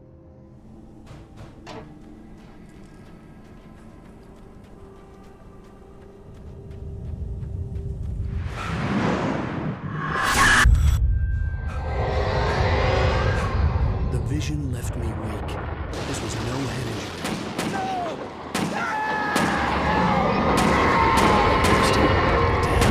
Rusty, hang on! I'm coming! Please, help me! Anybody? Help me! Help me! Can you hear me? Anyone? Please, help! The visitor center was sturdy, but the impact turned the front of the building into splinters. Rusty was thrown across the lobby like a rag doll and hit the far wall hard. It didn't hurt until he tried to move and saw his leg bend the wrong way, felt the broken rib stabbing him on the inside. Rusty howled in pain and fear, suddenly afraid to die alone. Help me!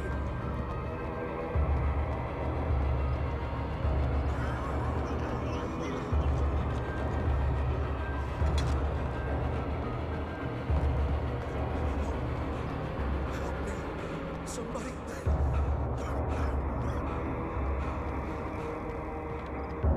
Hello? Back here. I'm back here. Hey, please. Mr. Wake?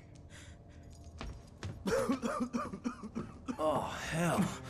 It happened just the way it was on that page. I found. Came true. It knew. So dark. It'll come back for me. You must... The lights. In the office. I have the key. Okay, Rusty. Hang on. I'll be right back. Whatever did this couldn't be far.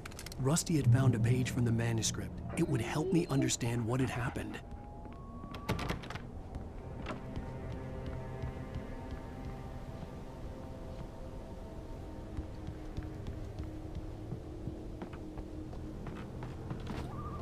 The only way to make sure that Rusty was safe was to get the power running and the lights back on.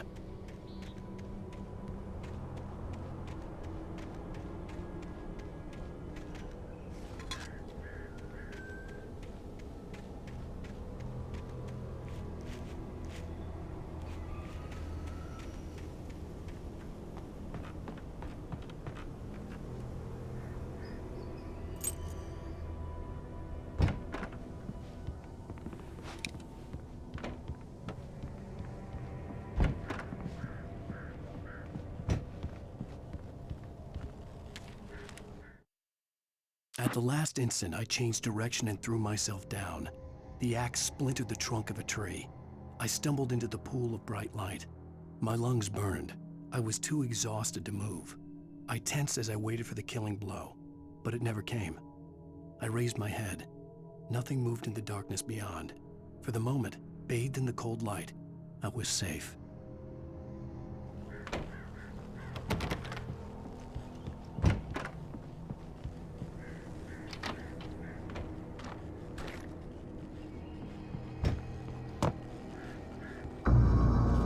I was too late. Someone had destroyed the circuit breaker. There was no way to get the lights back on. The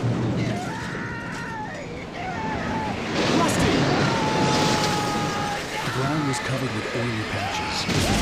Liquid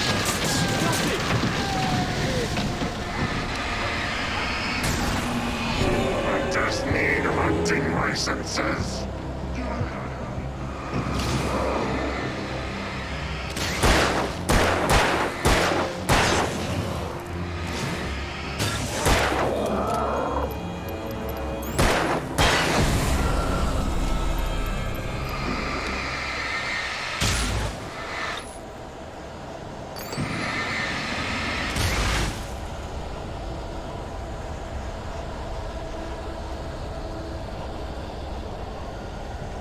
Something had torn a mammoth-sized hole in the wall.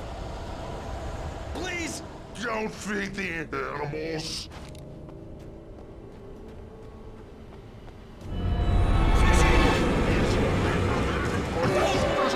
Who purchase a park license? Obey! The park rangers enforced. At all times. Rusty? Rusty, no! Never. You approach closer than 100 yards. Two bears and wolves never approached any other. Closer than 25 yards. Pets must be leashed. All times. Never leave your And unattended. It is against the law. Climax from the park.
Forget about it, Barry. It's just me going crazy.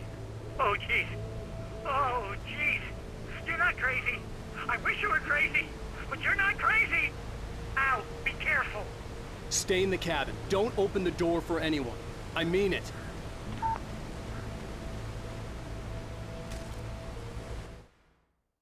In that last instant of consciousness, Rusty thought about Rose.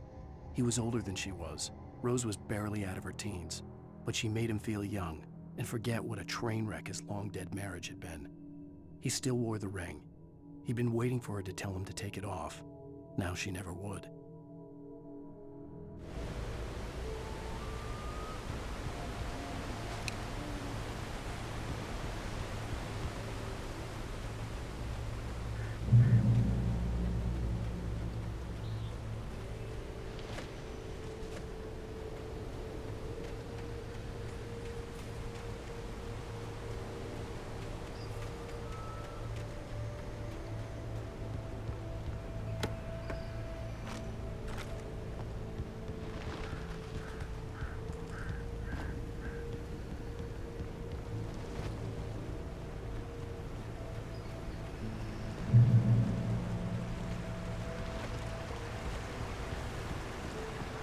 Lover's Peak was at the far end of the nature trail.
Nobody in Bright Falls seemed to know where Al was, but Rose, the waitress at the diner, had seen him.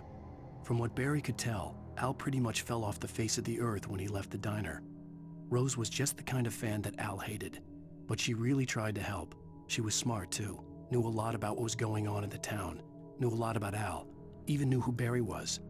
Barry liked her. That was no big surprise. When it came to women, Barry and Al rarely saw eye to eye.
I turned the corner, afraid of what the flashlight's beam might reveal.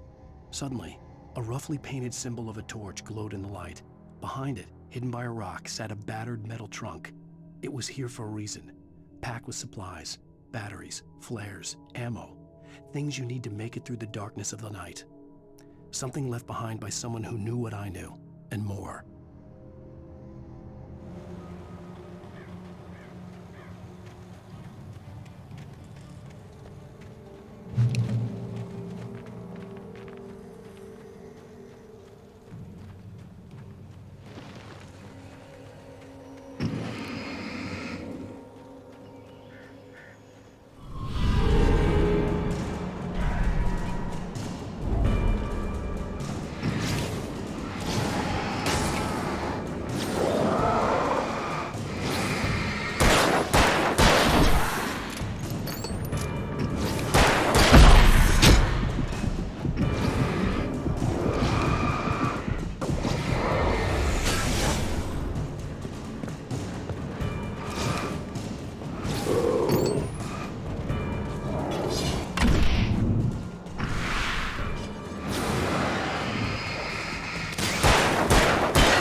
Agent Nightingale didn't want to be in Bright Falls.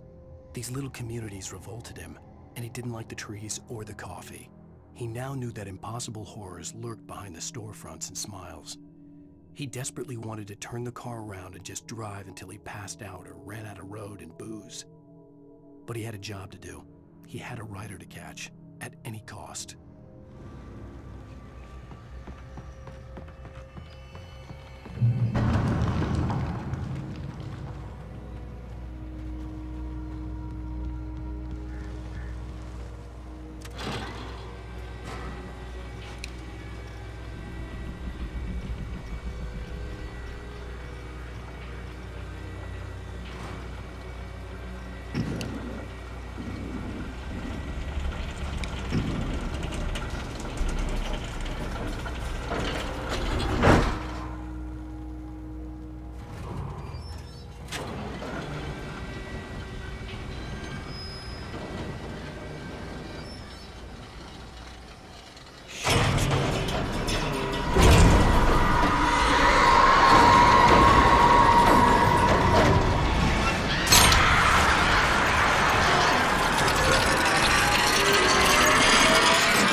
We gotta get moving. More of them coming.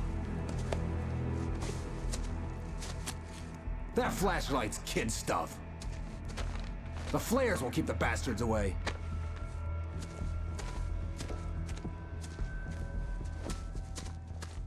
You can see them too? Hell, of course I see them. Come on, we gotta move. Why? Because that's the way the story goes. Yeah, but... Let's move! I lost my gun back there. Oh, I've got a gun. Just keep that light steady on him. It took a moment, but then I recognized him. He'd been on the ferry when I first arrived here with Alice. He knew my name. We were headed in the direction of Lover's Peak. There was no way this was a coincidence. He was the kidnapper. Come on, Wake! You better keep up. You set him up, and I'll knock him down, Wake. Hear that?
Peak.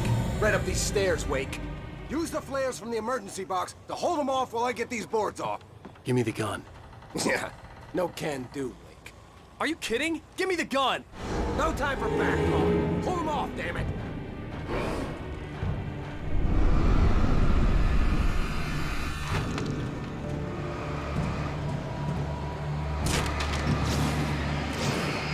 Just a little longer. Scare them off. Get some light on those bastards. That'll keep them off us.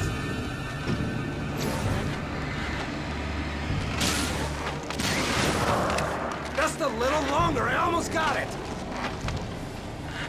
Okay, it's open. Move it or lose it.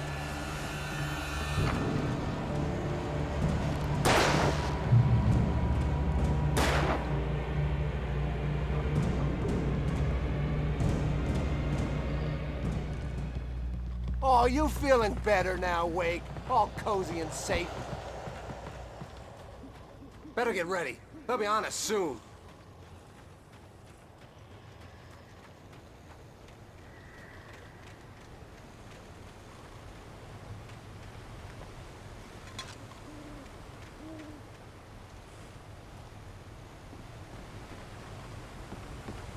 This is it, Wake. The last stand. There's more flares here. Get ready. We fight them as long as they keep coming. Give me the goddamn gun! They're coming! That's not how this goes.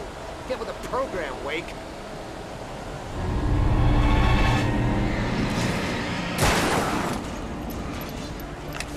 Ah, damn it!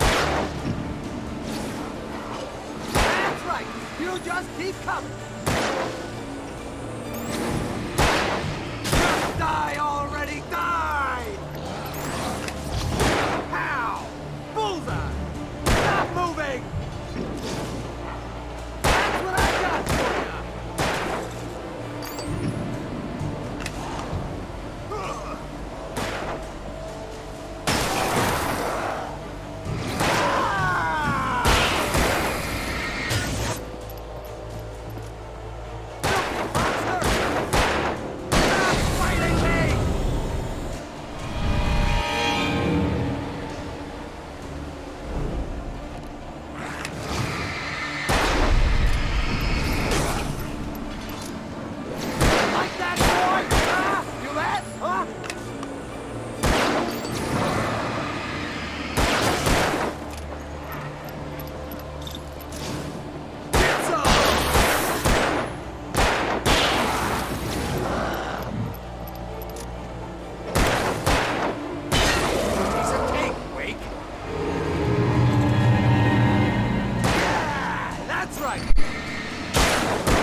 Let's cut the act now.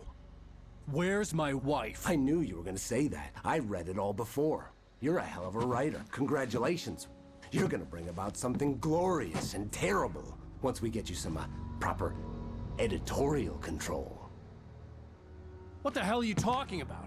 Where's Alice? I want the entire manuscript, or she's gonna suffer bad. You touch her out.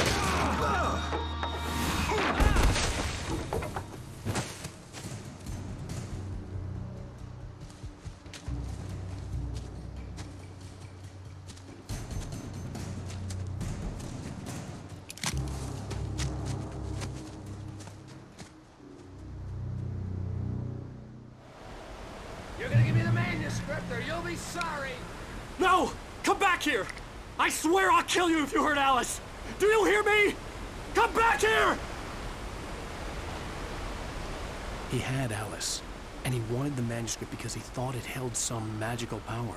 But I had no manuscript to give him. I had to get back to Barry and figure out my next move.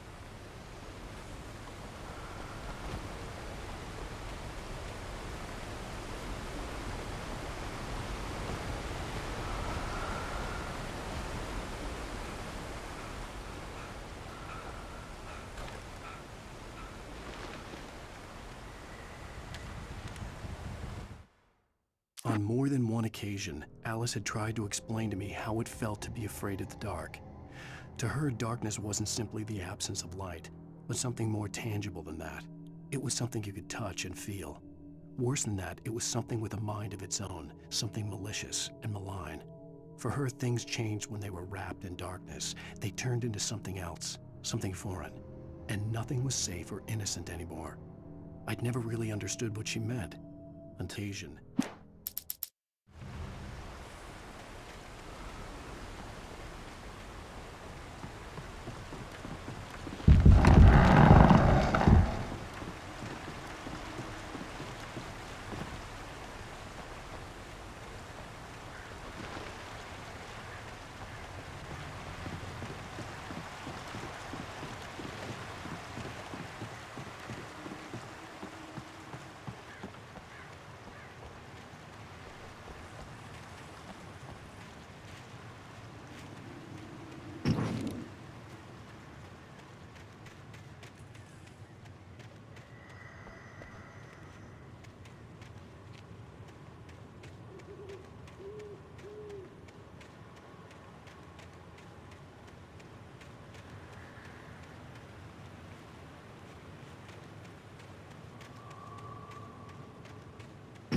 Sarah didn't care about the legal threats Wake's agent had made.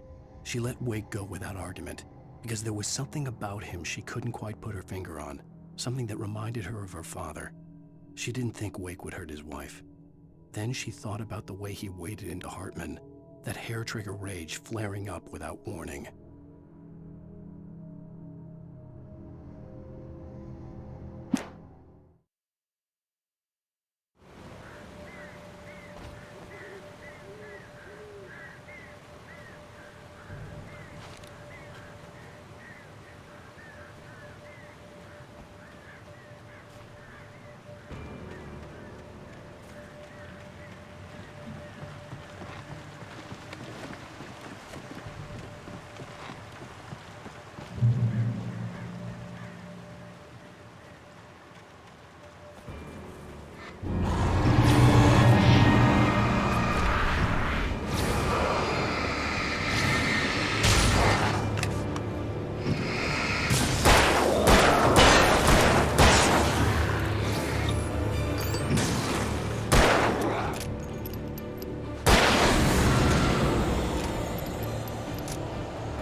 The night had been one desperate situation after another.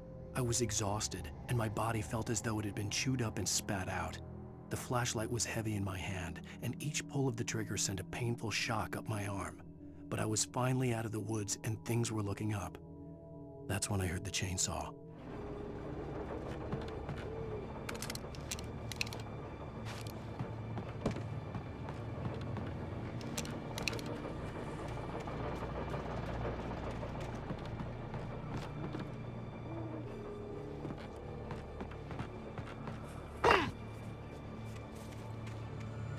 I had heard the plane fall.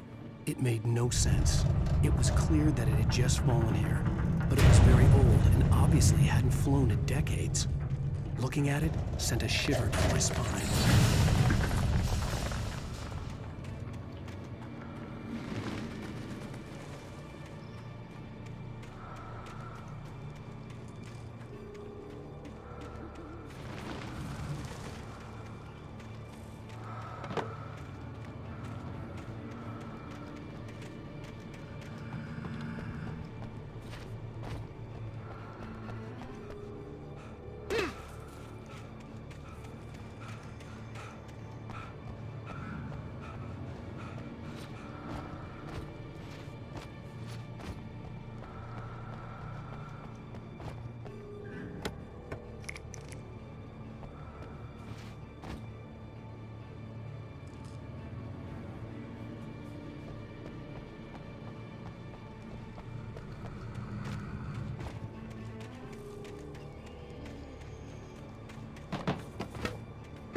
When Barry saw the darkness attack the visitor center, it made him a believer.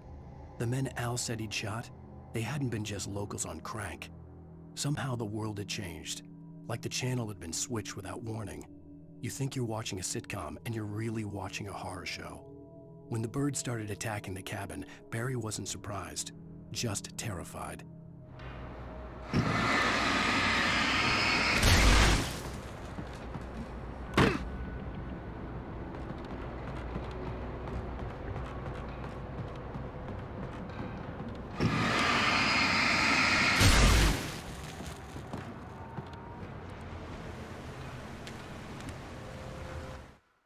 The logging site was a mess.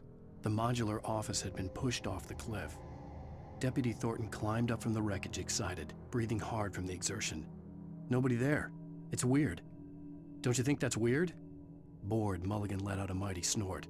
Hell, it's always weird, Thornton. Just a question of sorting out what kind of weird it is this time around.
Beware of Widowmakers!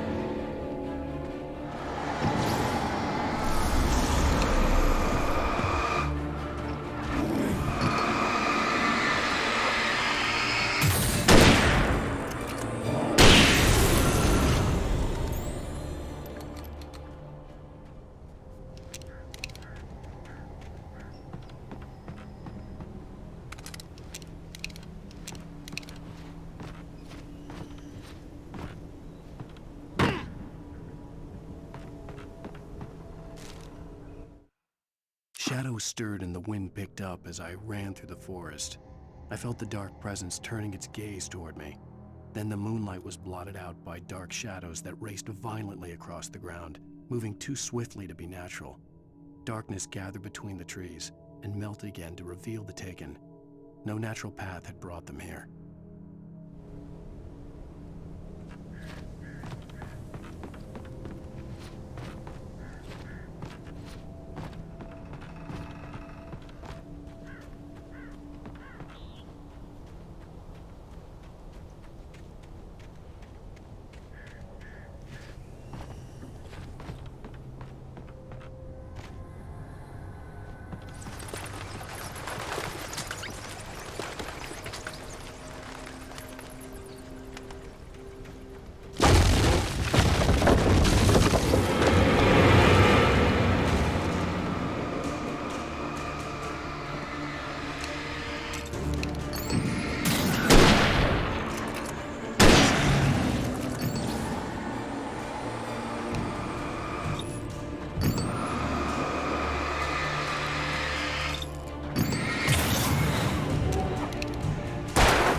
is a hazardous occupation.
Barry?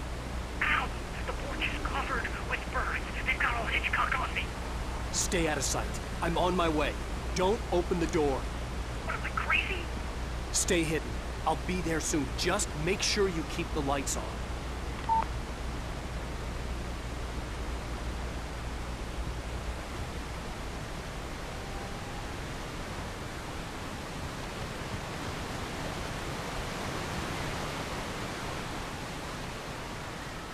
I still had to reach Barry at the cabin, but at least I was out of the woods.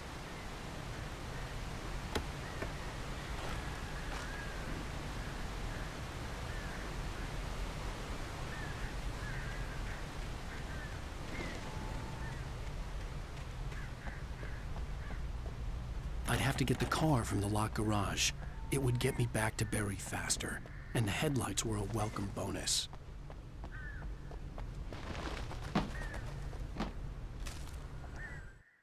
The FBI agent's command froze me in place. I considered surrender. It was all falling apart anyway. I could give in, let someone else deal with it. But it felt all wrong. Call it instinct, his posture, the way he held the gun. He was no friend. Shots ringing in my ears, I leaped for the hole in the fence and stumbled into the darkness beyond.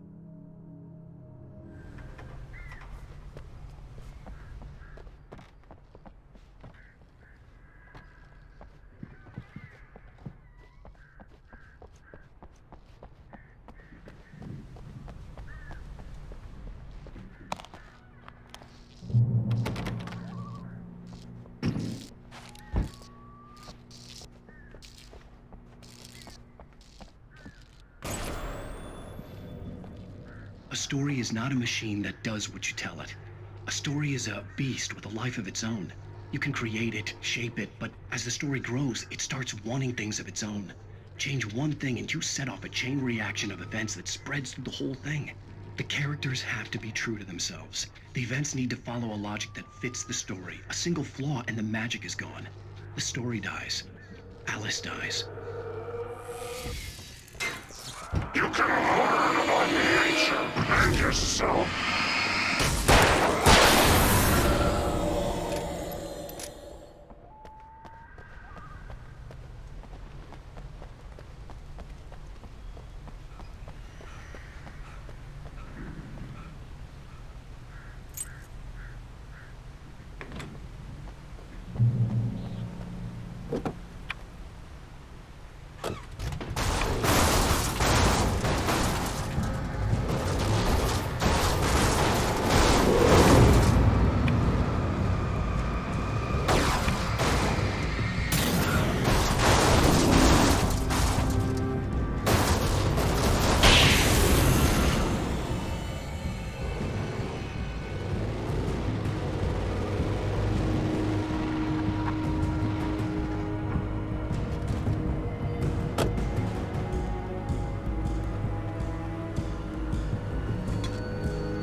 There was no misunderstanding. Cauldron Lake was where Alice and I had stayed, but there was no cabin and no island. I was missing a week. What had happened to me? What had happened to Alice? I had to get her back. I couldn't face life without her.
The flare gun was probably the best weapon I could imagine against the dark things I was facing.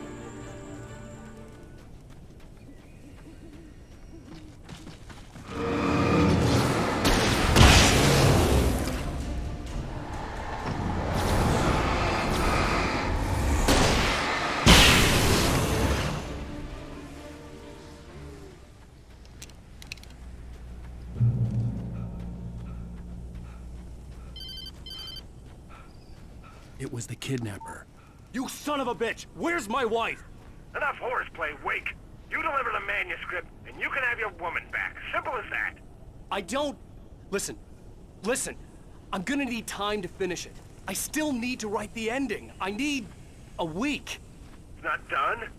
I need a week. 2 days. The old Bright Falls coal mine is nearby. You can find it easy, city boy. The main building, there at noon. You bring the manuscript, you'll get your wife. If not, well, get me?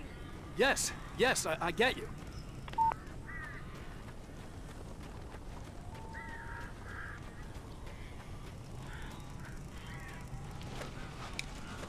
Barry had talked about birds over the phone.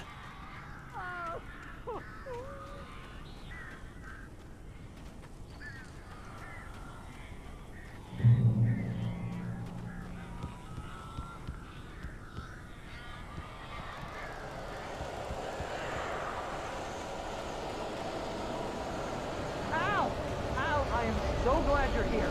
A couple of them got in here before I blocked the chimney. This isn't normal. These birds are weird.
the door now. They're gone.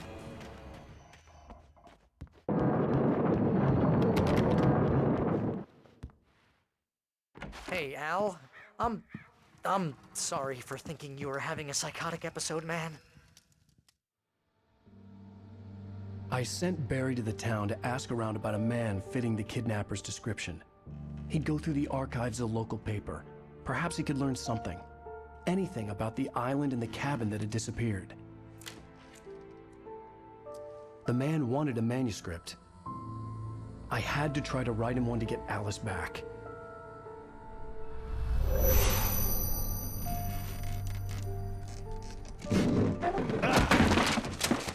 For me, the supernatural had always been nothing but a metaphor for the human psyche, a tool to use in writing fiction. Now, it was happening for real, and I couldn't put a single word on paper.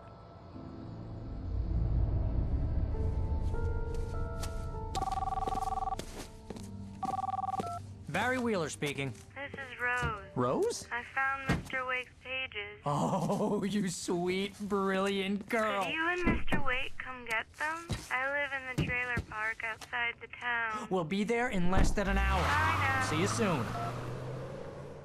Have a great day.